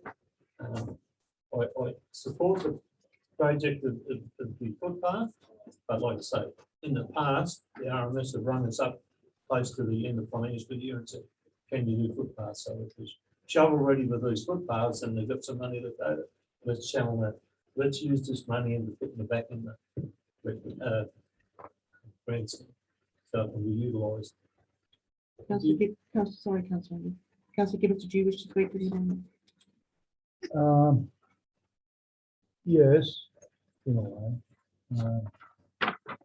Winter's very cold here in Oberon. I have grandchildren playing soccer and it's always in the winter time. It is a great sport besides rugby league. A lot of children are involved. It's bloody cold sitting up there watching soccer without a back in the grandstand. So if that money becomes available, I support that. Councillor Damon. Madam Mayor, this would rock the good burgers of Oberon and their key sporting advantages. Many team has come up here to play a game of sport, and watch the Oberon boys and girls kicking the ball out on the field, inviting them to get out of their nice warm cars and come and play. But if you give them somewhere to shelter, you will weaken them, and by the time they get onto the field, we would have lost that crucial advantage. Thank you, councillor. One comment I would make and just reiterate that this is not enough to complete that project. If we do not get the grant funding, where does the rest of the money come from? So through the chair, can I just confirm? Yep. There is 30,000 that council has already provided to this project from TI. TI supported the grant application for the 50% to create a $60,000 project. Okay. Should this get endorsed, the grant will still roll along. And if it was successful, we would use that money that you've just allocated, and the town improvement would then get a unallocated fund attached to it, where council would then need to make a decision on what they want to do with that money. Okay. But yes, there would be enough money to do the project. Okay. Any other comments on this amendment, councillors? I'm putting the amendment that council utilise the residual $35,394 for enclosing the western wall on the existing Oberon Recreation Ground grandstand. All in favour? 1, 2, 3, 4, 5, 6. The motion amendment's carried. The amendment becomes the motion. All in favour? Councillor Lyon, do you want your name? Well, your name will be mentioned. The motion's carried. Thank you. Number 4.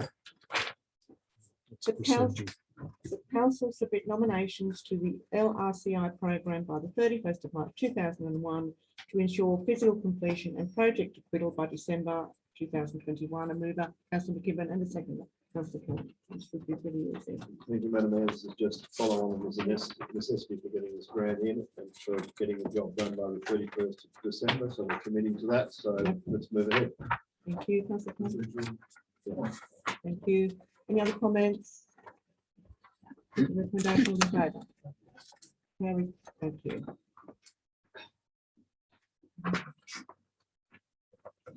Page 70, councillors, item 1303, Oberon Council Annual Plant Contractor Hire Tender 21-22 T2021-3. The recommendation is that council nominate the open tendering method as prescribed in accordance with clause 166A of the Local Government Regulation 2005 for the provision plant contractor hire services for the next 12-month period. At the conclusion of the tender period, a report will be compiled and brought to the 18th of May 2021 Ordinary Council meeting seeking endorsement of the annual plant hire contract panel for the 2021-22 financial year. Can I have a mover, please? Councillor McKibben, Councillor Starkey. Thank you. Councillor McKibben. Thank you, Madam Mayor. This is an annual thing and we need to go out to tender for this. Issue a request for tenders, so procedure. We look forward to having the tenders back to consider the 18th of May. Thank you. Appointing a panel. Thank you, Madam Mayor. That's just a procedural requirement. Any other comments, councillors? With the recommendation, all in favour? Carried. Thank you. Page 72. 1304. Excuse me. Oberon Council Bitumen Spray Seal Tender T20212. Recommendation is that council nominate the open tendering method as prescribed in accordance with clause 166A of the Local Government Regulation 2005 for the provision of hot bitumen spray sealed services for the next 3-year period commencing 1 July 2021 to 30 June 2024. 2. That at the conclusion of the tender period, a detailed report be brought back to the 18th of May Ordinary Council meeting for the adoption of a suitably qualified company to be engaged commencing from 1 July 2021. Councillor McKibben, thank you. A second, Councillor Capel. Councillor McKibben. Thank you, Madam Mayor. Another request for tender for a 3-year period to see whether Fulton Hogan continues and we've got a request for tender again. We look forward to appointing a successful tenderer at our 18th of May meeting. Thank you, Councillor. Councillor Capel. Any other comment, councillors? With the recommendation, all in favour? Thank you. Page 74, councillors, 1305. Oberon dog off-leash area. There's a recommendation that council adopt the amphitheatre at the Oberon Dam land being described as Lot 2, DP 868216 as the location for a dog off-leash area. Could I suggest that we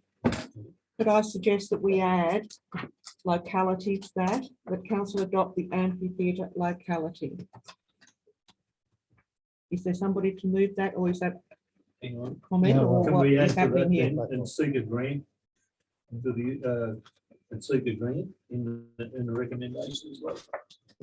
Seek a grant to complete the project? We'll just have that as a second recommendation. Yeah, we can do that. Can do that. Yes. Yeah. If it's moved, the mover and the seconder, is- There is none yet. well, then That- you need to see whether you've got a mover and a seconder for the first. part. Can't we have it in the first part? Well, I No. think You can amend it, yeah, absolutely. Like we seek, the council seeks grant funding for this project, To provide the facility. for What do you say? this project. Can I have a mover? Councillor Lyons. No, I just wanted to make a comment. Can we move it first, councillor? Can we move the motion first? Or is it about the Just motion? changing of the words. Yes, No, by using the word amphitheatre, it implies that it's at the end. that's why I've added Using locality. I think the word near the amphitheatre may be a better- or adjacent to. adjacent to the amphitheatre rather than, if you say amphitheatre, people will presume that's the space. Okay. So take out locality and put in adjacent. Adopt the amphitheatre. What about, just, What about the council adjacent to the the- amphitheatre?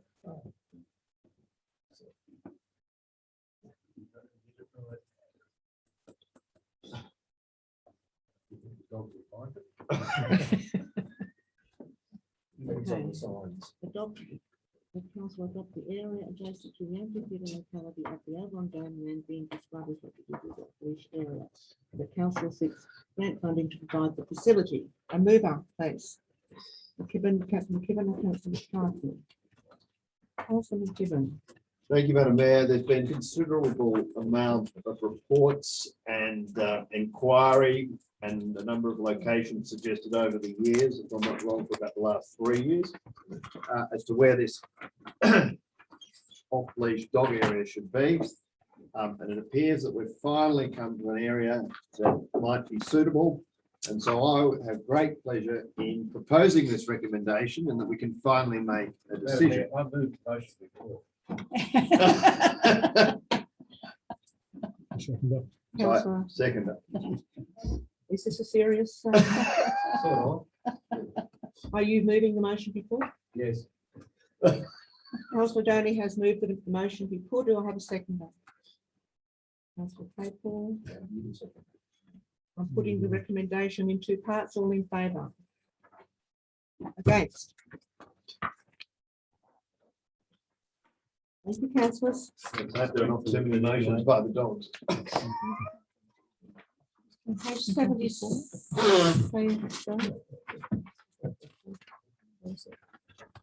You want Sharon? Page 76, councillors, item 1306, policy 4110, road response risk management. Councillors, please. The recommendation is that council adopt policy 4110, road response risk management as presented. Can I have a mover, please? Councillor McKibben, can I have a seconder? Councillor Payton, thank you. Councillor McKibben.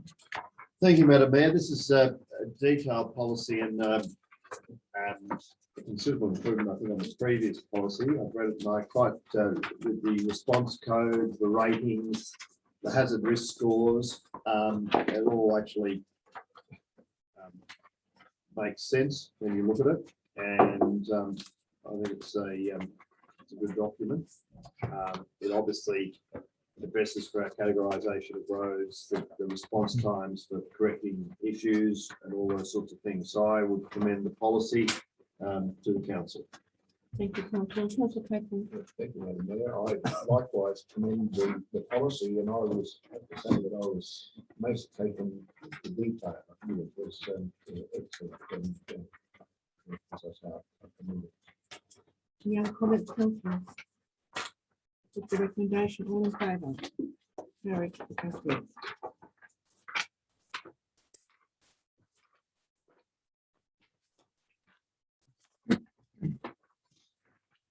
Page 100, item 1401, Reports for information, monthly activity report, general manager. The recommendation is that report item is received as information. Can I have a move?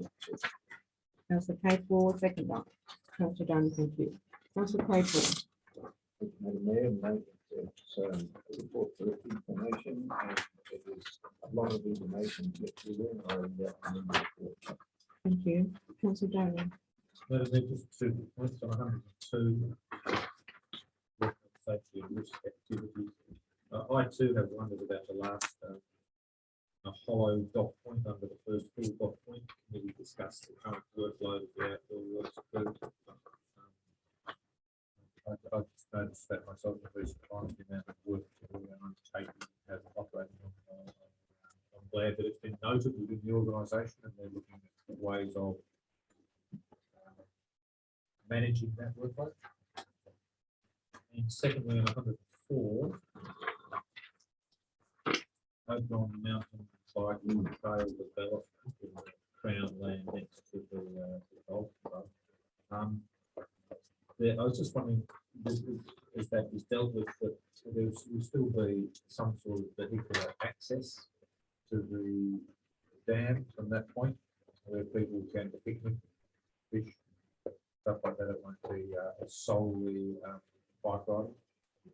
Through the chair, the detailed analysis that council endorsed previously goes into providing a multi-use space, not just mountain biking, but still enabling those sort of facilities. Okay.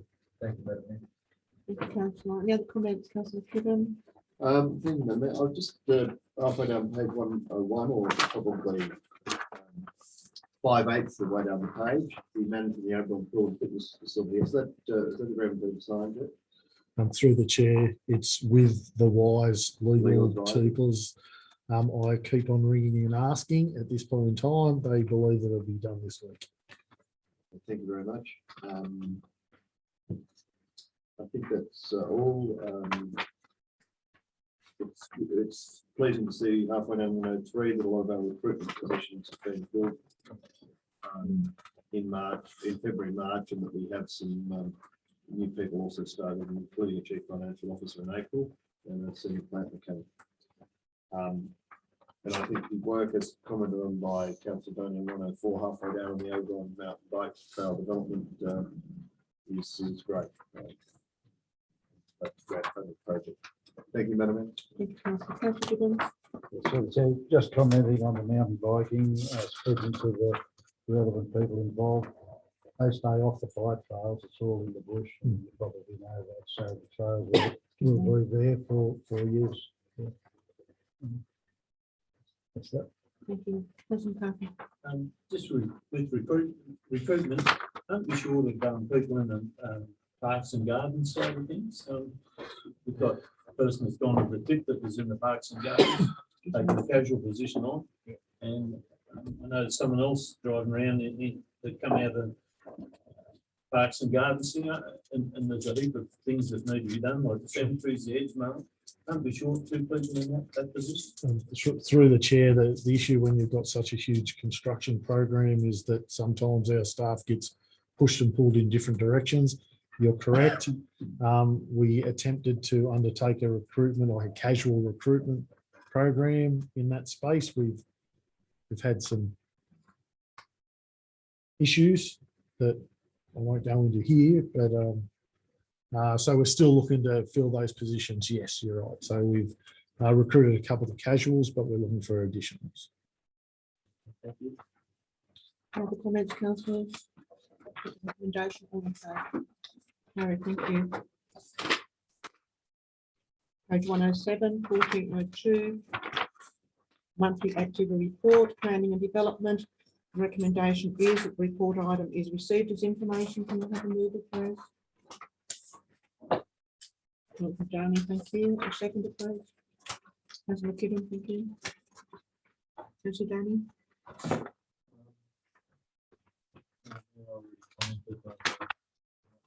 This report that's on material coming out of the planning department.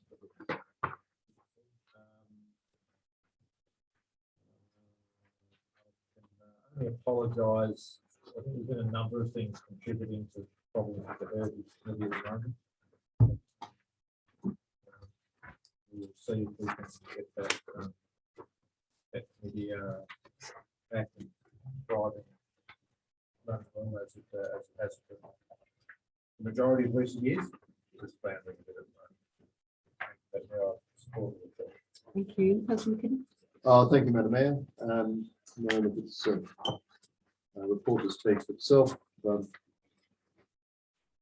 Maybe the Heritage Committee needs some youth. Well, I would comment, rather than maybe it's got too much heritage in it. Thank you, Councillor. Madam Mayor. Any other comments, Councillor McCarthy? To the report. One, I'll admit I forgot the Heritage Committee because the tablet is there, so I'll pop that on the chin. But to the director, is it true that we're nearly at the 6 to 8 weeks turnaround for DAs? In respect that, one, I knew of the town planner went down to have a look, and this is what I can't understand when you like to have a lodged a few. But the town planner went down and had a look at the site. Next thing you know, the building inspector's down and had a look at the site, which takes time. And these both people were caught on camera.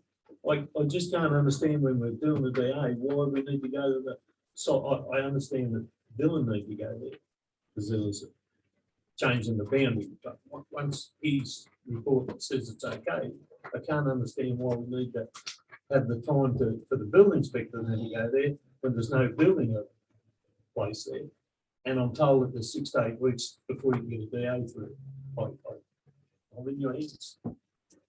Through the chair, councillor, that is correct. Due to the staffing resourcing situation, now that we've got the new senior planner on board, hopefully we'll be able to reduce the timing down.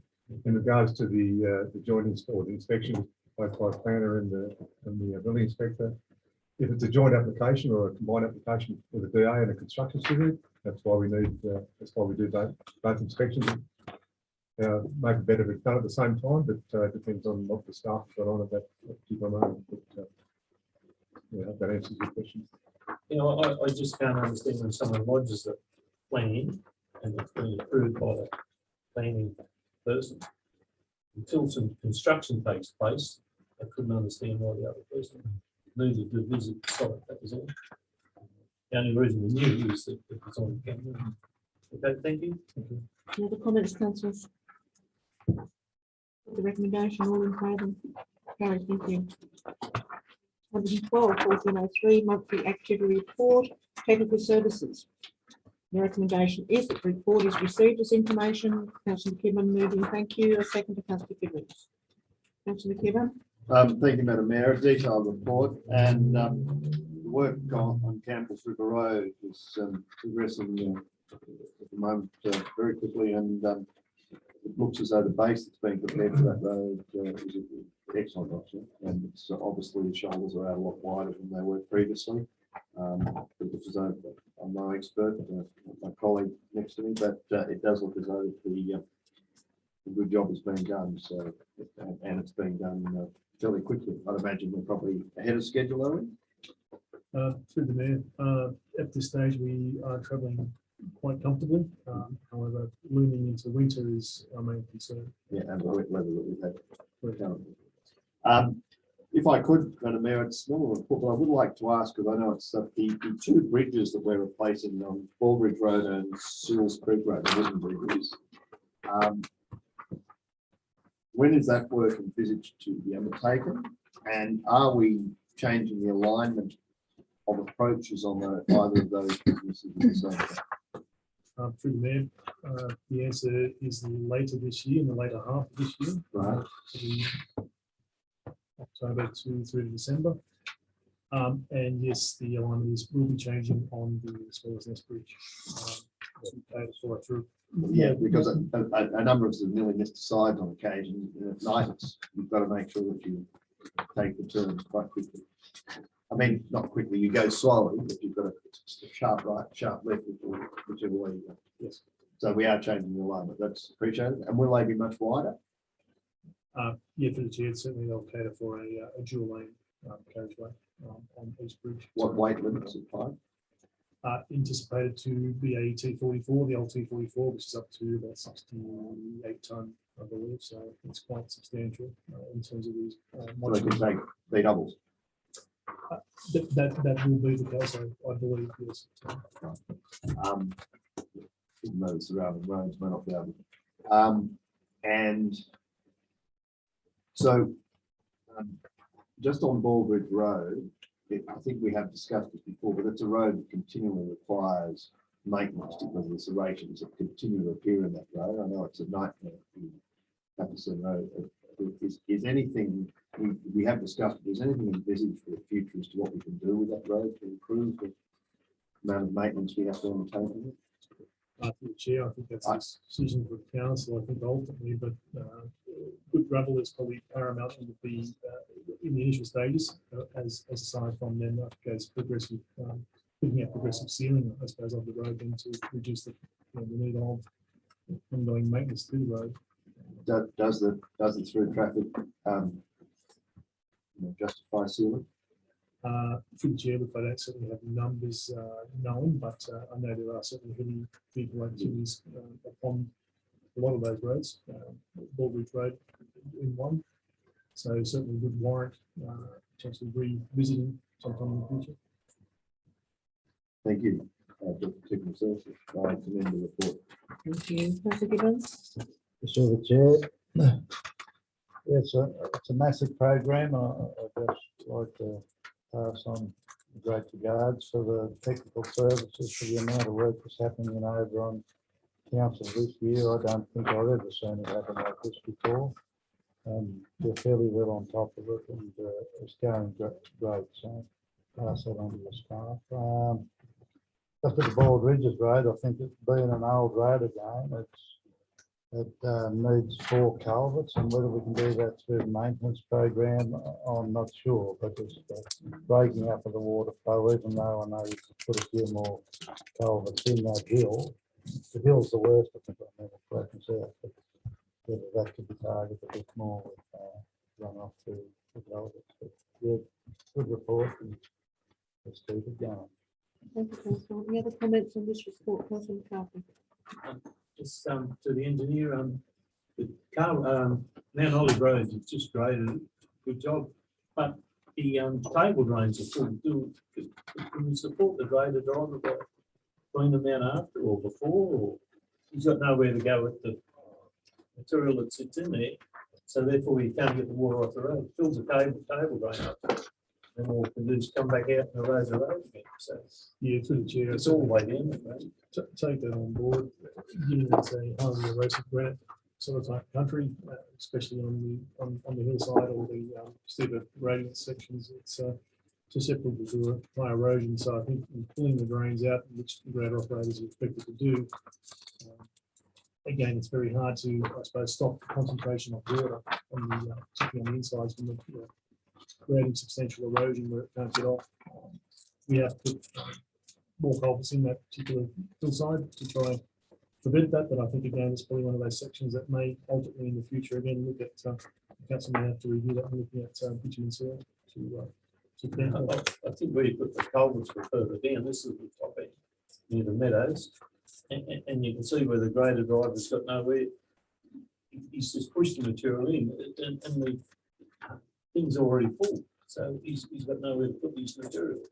Can't we go there with a backhoe after we've done the grading, or something and take it away? Or, Yes, the water's just laying in the table drain, in that drain. He's done the best he can. He can't. He's got a machine that's 20 foot long. He can't clean that out better than what he's done. They've done a fine job, but as you see, they're all full, especially on the left hand side. The water can't get off the. I come back on the road. yeah, certainly through the chair. We'll take that on notice and actually, yeah. They just need some support, that's all. Yeah, that's certainly can arrange that as soon as the resources come in. And the other one was the recently completed Hazelgrove Road or the Meadows Road. Back on the Oberon end, it's starting to show where that the water's starting to pool on the road, so that the road must be dishing out with the weight. So it's happening both sides. And it's back where them stockyards are. There the other day was raining, and it's starting to Well, the road must be moved, same as what happened with the Campbell's River Road. But is that on our list for inspection at the end of the month? For the chair, so that everyone knows, and, yeah, we'll keep that with you. Okay, thank you. Thank you, councillor. Councillor Capel. Thank you, Madam Mayor. Just the tribute to the director. I was very impressed with the way that the work was done on the Abercrombie Road. The resealing of the 19 kilometres of the Abercrombie Road there was done post haste and an impressive operation. However, coming back up there on Friday in the rain, it's obvious that there are still quite a few potholes that haven't been filled that were full of water. And I don't think that that is optimal in a newly resealed road. Probably needs, I don't know what can be done now, but I would have thought that potholes and things would have been filled up before the resealing, or somewhere during the resealing. Anyway, that's just for information. Thank you, councillor. Any other comments, councillor? Putting recommendation in favour. No, thank you. 16. Page 116, item 1404, monthly activity report, corporate services. Recommendation is that the report item is received as information. Can I have a mover, please? Councillor Capel and Councillor McKibben, thank you. Madam Mayor, another comprehensive report. Have any queries or questions? Yes, councillor, councillor McKibben. No, I'd concur with councillor Capel. I note the Oberon Library Community Technology Centre visits and the activities that have been occurring. Very pleasant to see, especially since the end of COVID restrictions. Thank you, councillor. Councillor Cullen. Mayor, I'm pleased to note the reconciliation of the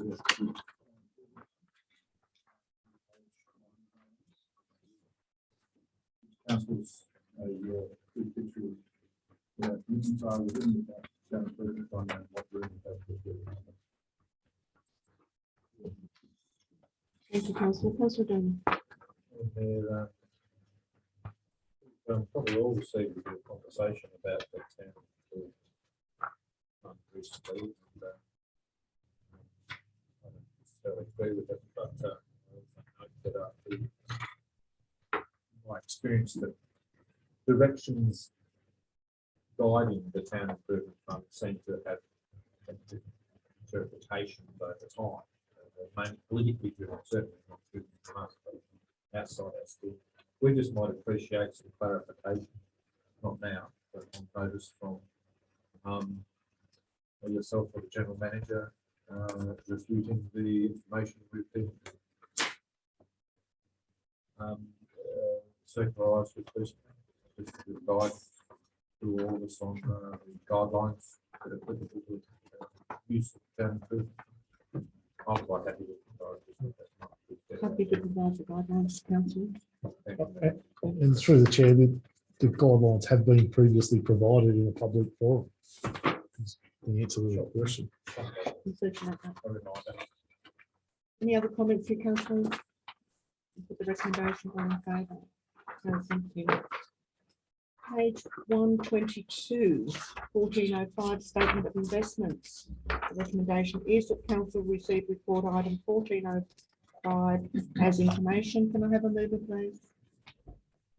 Councillors, Councillor Kellam and Councillor McCarthy, thank you. Councillor Kellam. Routine report regarding investments and perhaps rates may improve a little bit, but in the medium term, with a bit of luck. Thank you, Councillor. Councillor McCarthy. Pretty straightforward report. I mean, I think we're going to turn the corner quicker than what we think we are. Thank you, councillor. Any other comments, councillors? I'm putting recommendation all in favour. Carried, thank you. 125, councillors, 1406, grants monthly update. The recommendation is that report item 1406 is received as information. Can I have a mover, please? Councillor McKibben, Councillor Cullen, thank you. Councillor McKibben. Thank you, Madam Mayor. Very detailed report as always from the grants officer. And a charming photograph of following page 125 on the Swallows Nest Bridge with the local member.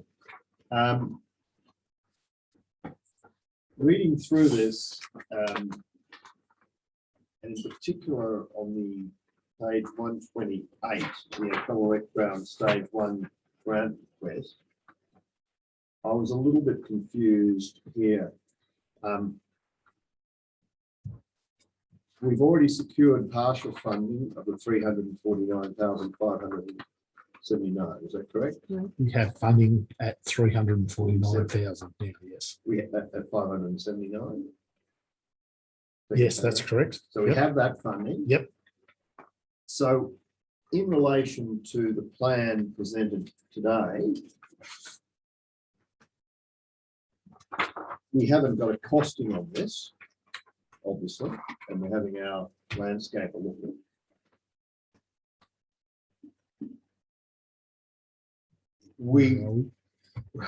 We've got 349, we're looking for another 349, that's how I understand it. That's correct. So we have presumed that let's say 700,000, because it's close to it, will go how far to completing this, we don't know. So Stage 1. so how have we estimated, or how have we made the grant application without actually incorporating the costing of, if this is adopted, of this plan? That's my question. I couldn't quite. So through the chair, if council can remember back to round 3 of the Stronger Country Communities Fund, council lodged an application with that group to do stage 1, which was at approximately a $600,000 project.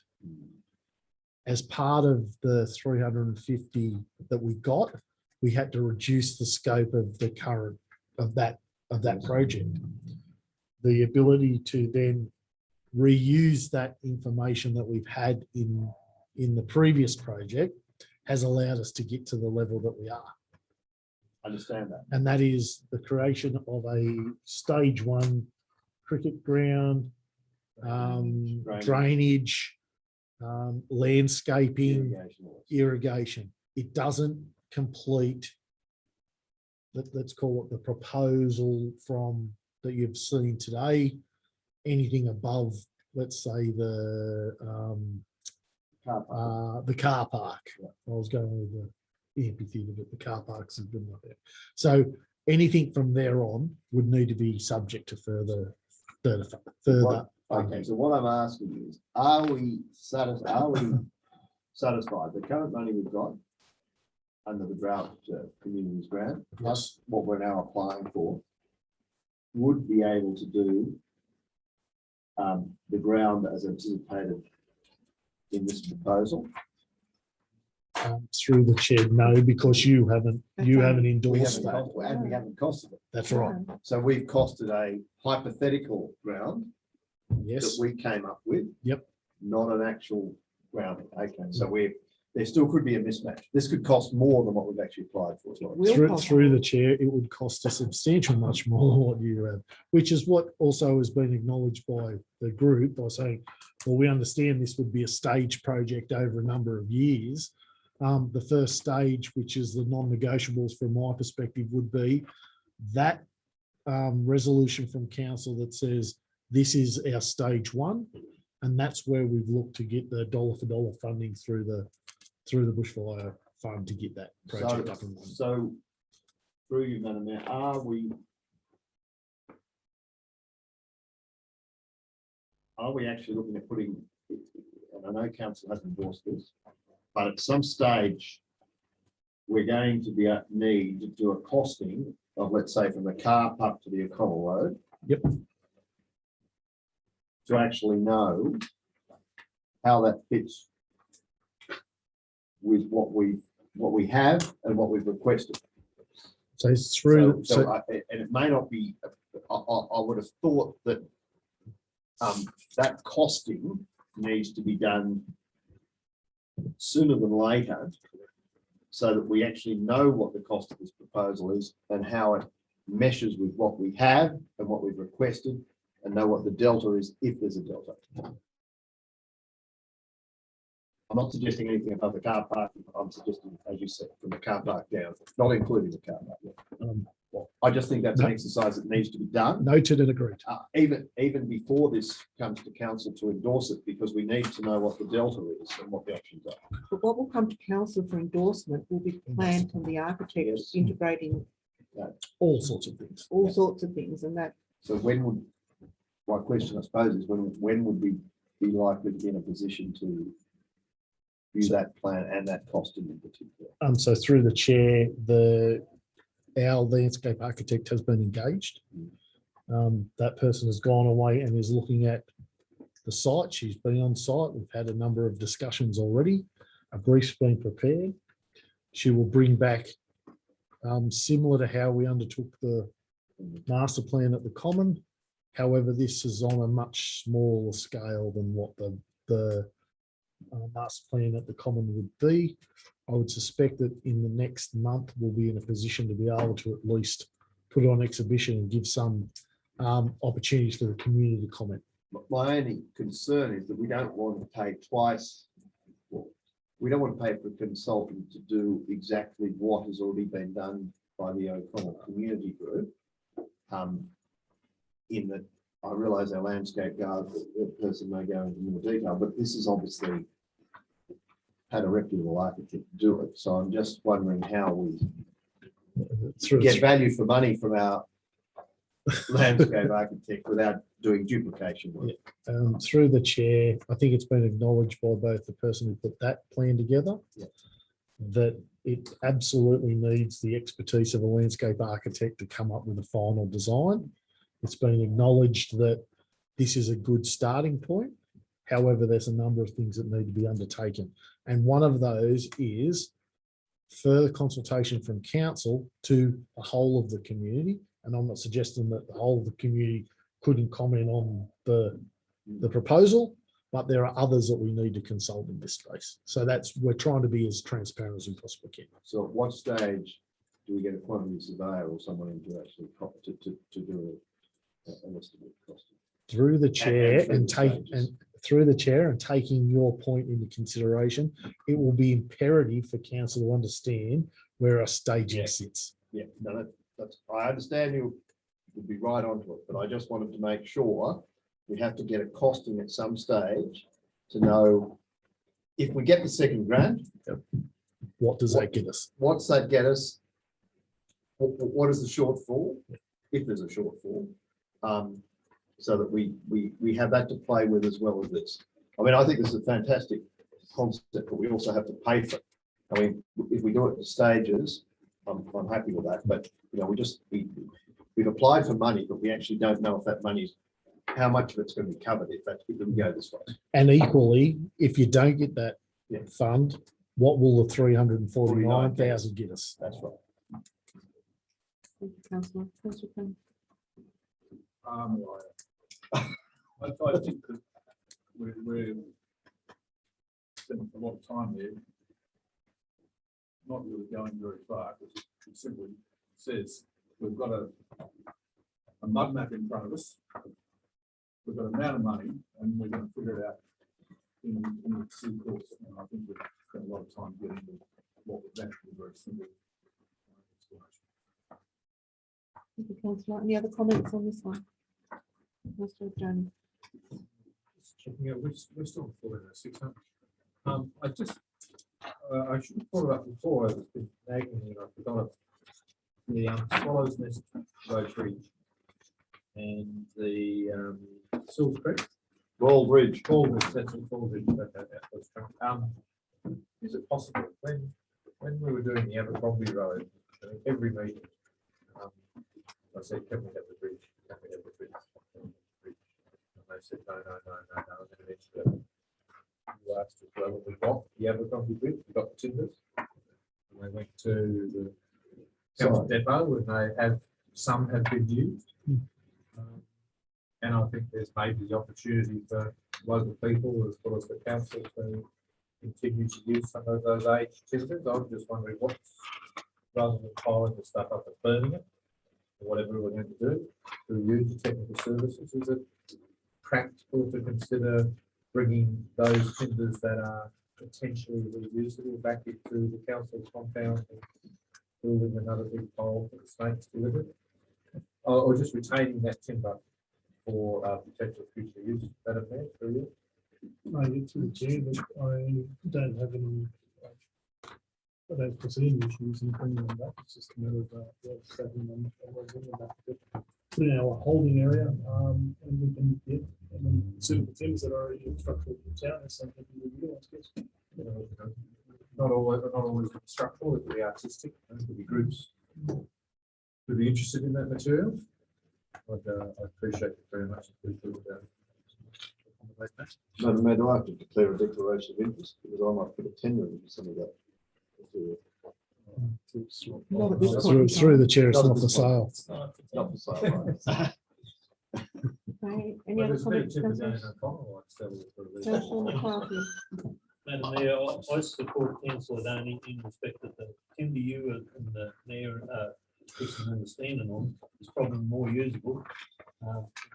There's a lot of the rubbish we brought back from Abercrombie and the other bridge, because it sits over there in the industrial site, rotting away. It's unusable. This stuff would be all right, and I understand that underneath it isn't it to RSJs. Future, I think there is some, steel girders in there. This timber deck would be more suitable than what we put in the past. Sorry, the Yeah, council use. I could just pursue that idea. We did very kindly restore a timber bridge down. And that does represent a real opportunity for possibly someday in the future, a section of the Great Western Walk being a very decorative and enjoyable transit across that bridge and the Snake Valley and up to how far we go, whether it's over down Carlwood. And there could be opportunity for use of those timbers to build ambient facilities at some stage in the future down in that project as well. So thank you. Thank you, councillor. I'm going to the recommendation, councillors all in favour. Carried, thank you. Page 131, 1407, water and sewer plant report. The recommendation is that item 1407 is received as information. Councillor Gibbon, seconded, please. Councillor Gibbon, thank you. Councillor Gibbon. Thank you, Madam Mayor. The report speaks for itself. I'm just wondering if there's any update on the dam level. 32.2%. I would have hoped over the weekend and the last few days it might have increased slightly. We're just searching it now. I hadn't changed a great deal in the last since yesterday, but I had an update since. The water's been flowing down the Campbells at the rate. Yes.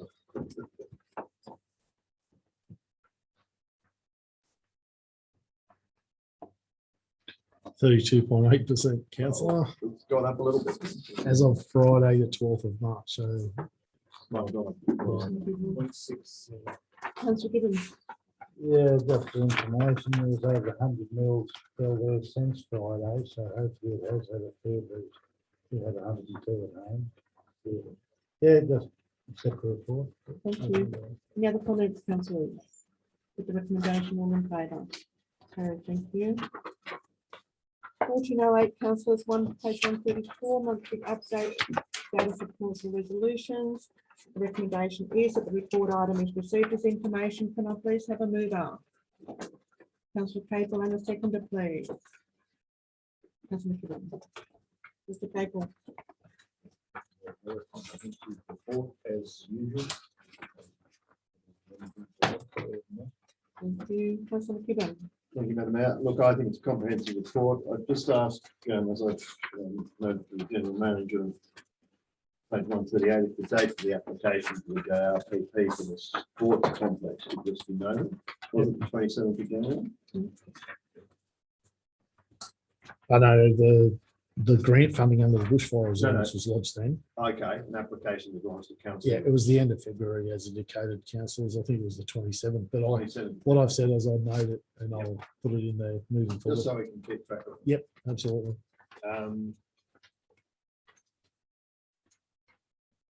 Have we got any update on the page 140 on the fluoride plant? And if it's going to be operational by March, early April, is that being operated by Bathurst staff or by our own trained staff? So through the chair, there'll be a number of options available to council and we'll be looking at utilising those options and they'll include both those things you've talked about. So are our staff currently being trained? Through the chair, our staff are being trained, yes. So, okay, so how long do we visit the training though? To the chair, the training should conclude the first week of April. So during that period, with regard to the commissioning and undertaking of fluoridation to inception, then there will be other trained contractors and a combination of Bathurst regional council staff to assist our council.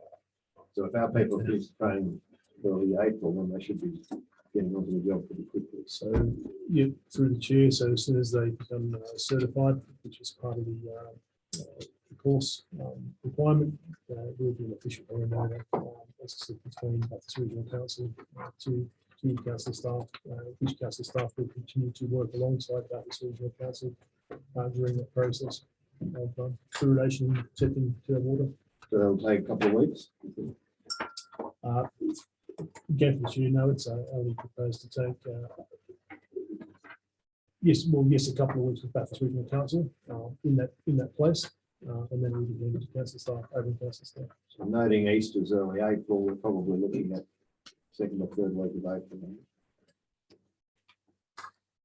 Yeah, through the chair, yes, it's proposed to be around the first week of April, all going well with commissioning. First week of April.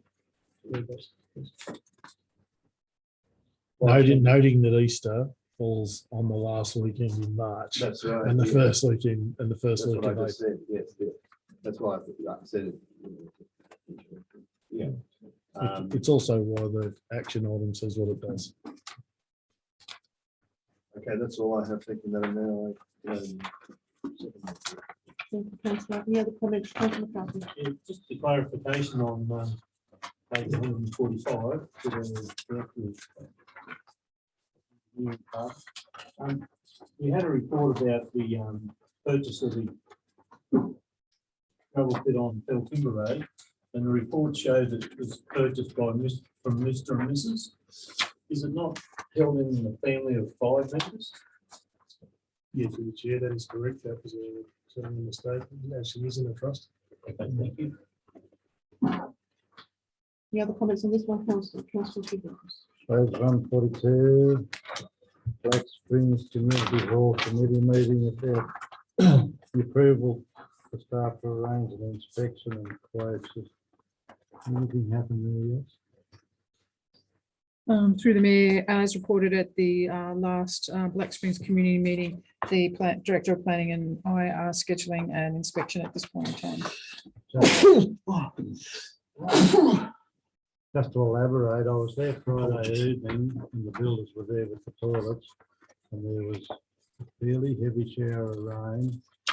And we actually could see where the water was coming up off the top roof, hitting against the wall, coming into the hall, down the walls and running into that meeting room. So it's water damage that's caused that damage to the floor. He took some photos of it. And also in the supper room, the same thing must happen. So the gutter is really urgent. Because I could see the snow trap or something was broken there and there's a particular place in the guttering where the water is coming down really strong. I'll take that on notice through the mayor. Thank you. Any other comments on this one, councillor? Councillor Dunn.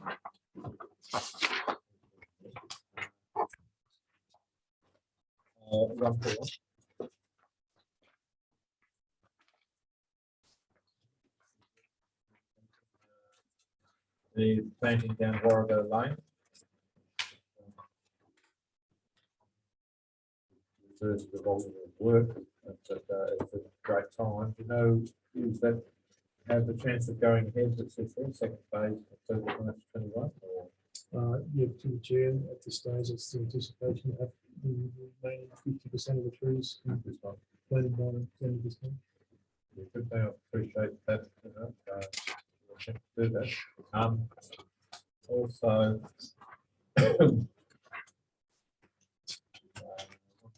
147.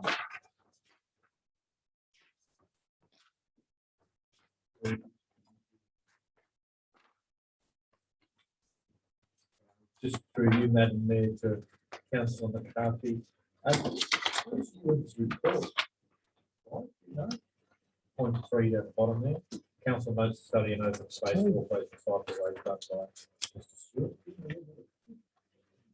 Through the chair, was tabled to council. It was tabled, sorry. Worth a read, if you haven't done so. As included the planning issues. If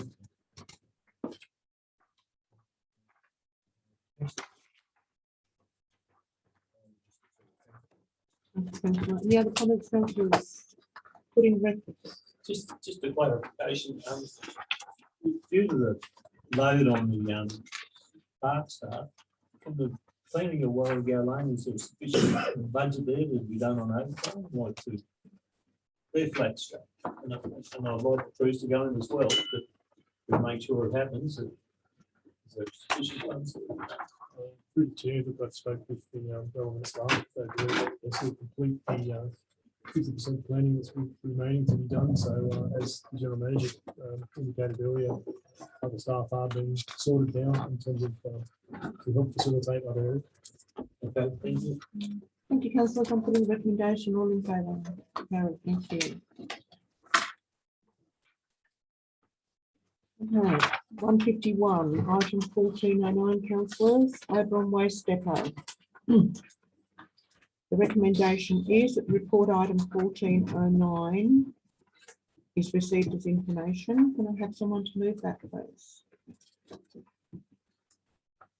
Councillor Capel, thank you. Do I have a seconder? Councillor Kellam, thank you. Councillor Clayton.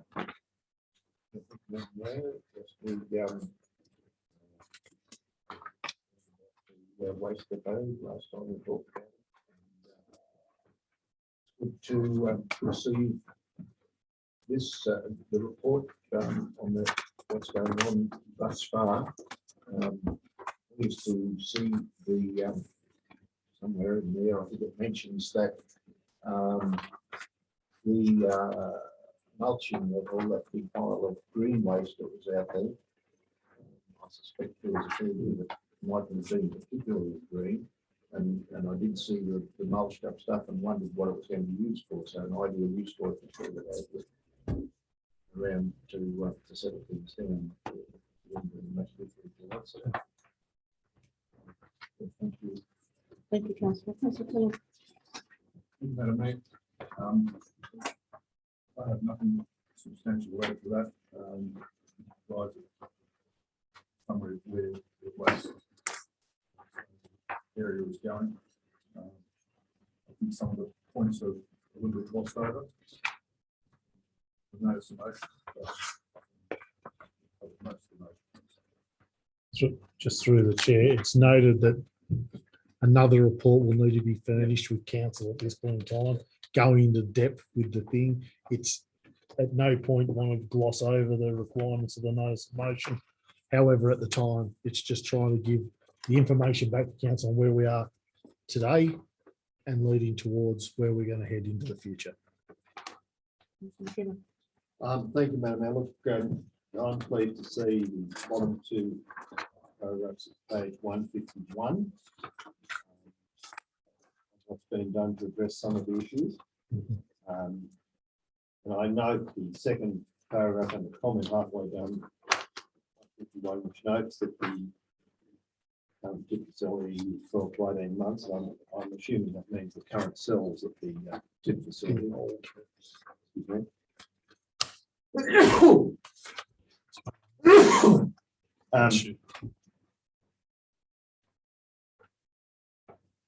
I'm on page 152, the third, well, it's the second full paragraph, or it started with currently completion of the office. So as I understand it, currently we have no allocated funding for completion of the office and WC facilities or for the movement of the pound out the tip. There's no allocated funding for that at all. Through the chair, there is 30,000, Okay. and we've lodged the grant to We've lodged the grant. try and facilitate its complete movement rather than utilise waste funds to do it. And I note that we're due to know the second half of 2021 as to whether our grant's been successful. If it hasn't been successful, we'll then have to come up with some funding to at least move the pound, because especially if the STP goes ahead. So through the chair, the funds in the waste fund would be utilised to complete that work if that was the case. That's as I understand. I can't remember what the current waste fund reserves are, but I was a bit confused with that paragraph, the end of that paragraph, which is the one that begins currently with completion of the office, and the last few lines, which this process has been undertaken in an attempt to limit the need to utilise current waste fund reserves. And then the final paragraph on 152, there are currently no unrestricted funds within the waste fund. Any reserve needs to be spent. So what? Sorry, there's three words that are missing. Yeah. Within the waste fund. So any reserve needs to be spent within the waste fund. Yes. Why? Because the waste fund is a special fund that you collect money for that distinct purpose. Yes, understand, but so there are no unrestricted funds. And that is because the waste fund is the waste fund. Yeah, it's a separate. So account. so they're all restricted. So there is no unrestricted fund within the waste fund. So which it can't be, but I thought the waste fund and any reserves could be used for, what you're saying is it can't be used for tip facilities. What I'm saying is it can't be used to bitumen soil roads. I understand it, but can it be used for the WC? Can it be used for the installation of the dog pound? We would look at those things as long as Yes, there we was don't the get link to the waste fund. That's So in this why I'm instance, wondering. because it's the dual purpose gives us that opportunity. It does give us the purpose. Yep. But otherwise, those waste fund reserve may need to be used elsewhere. Correct.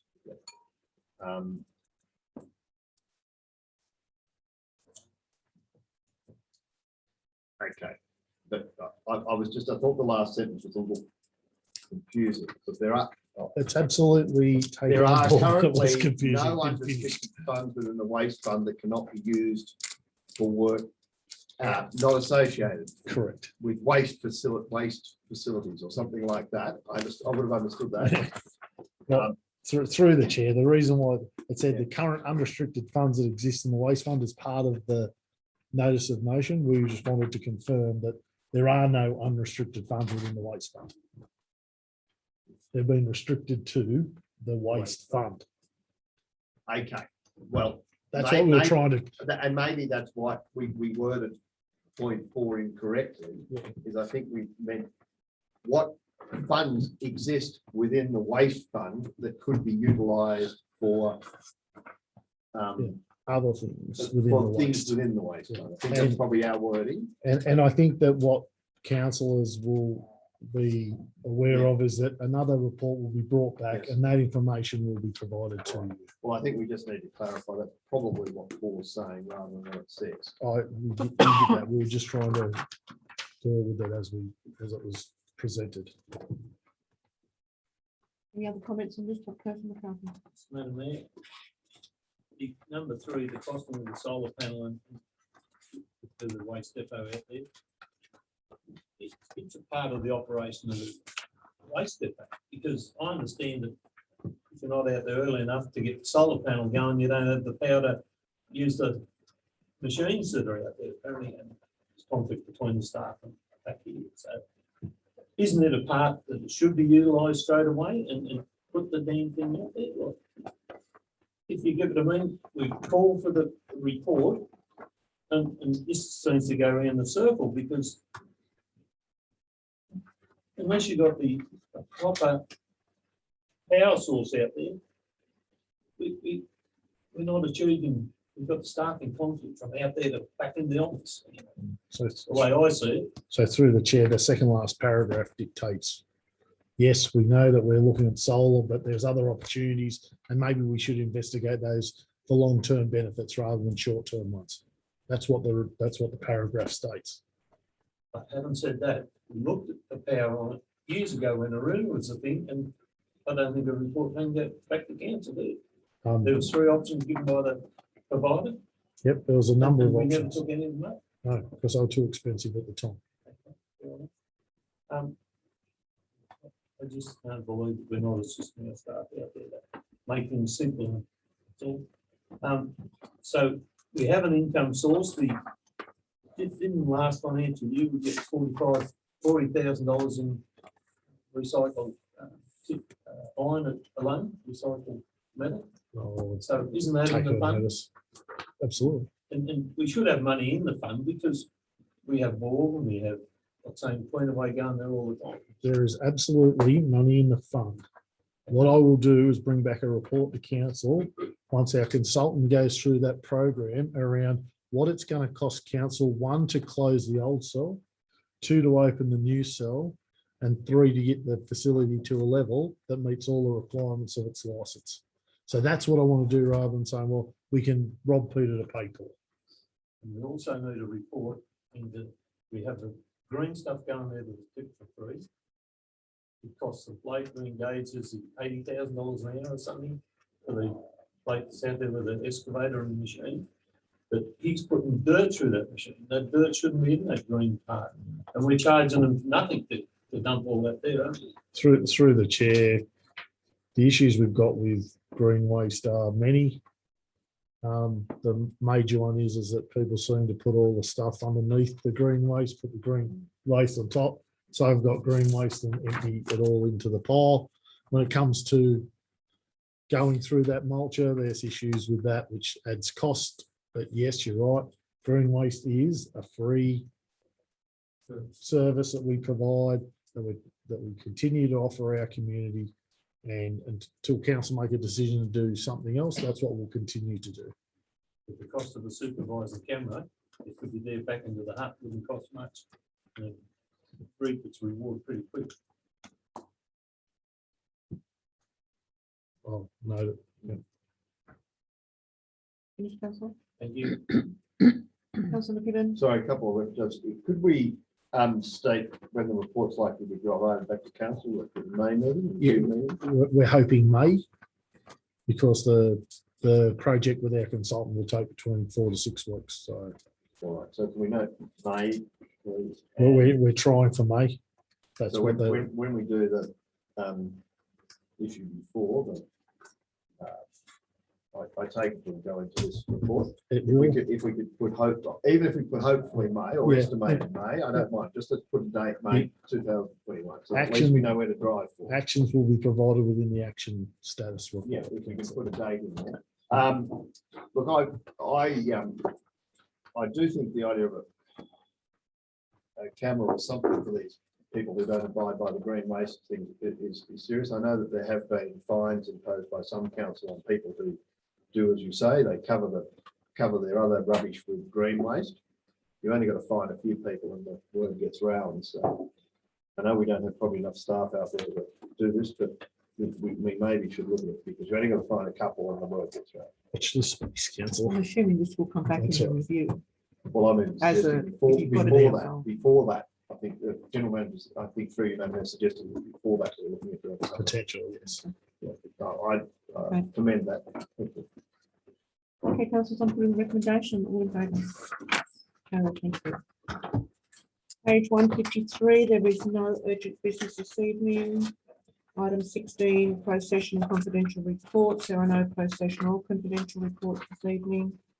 Item 17, I will now declare the meeting closed at 8:19.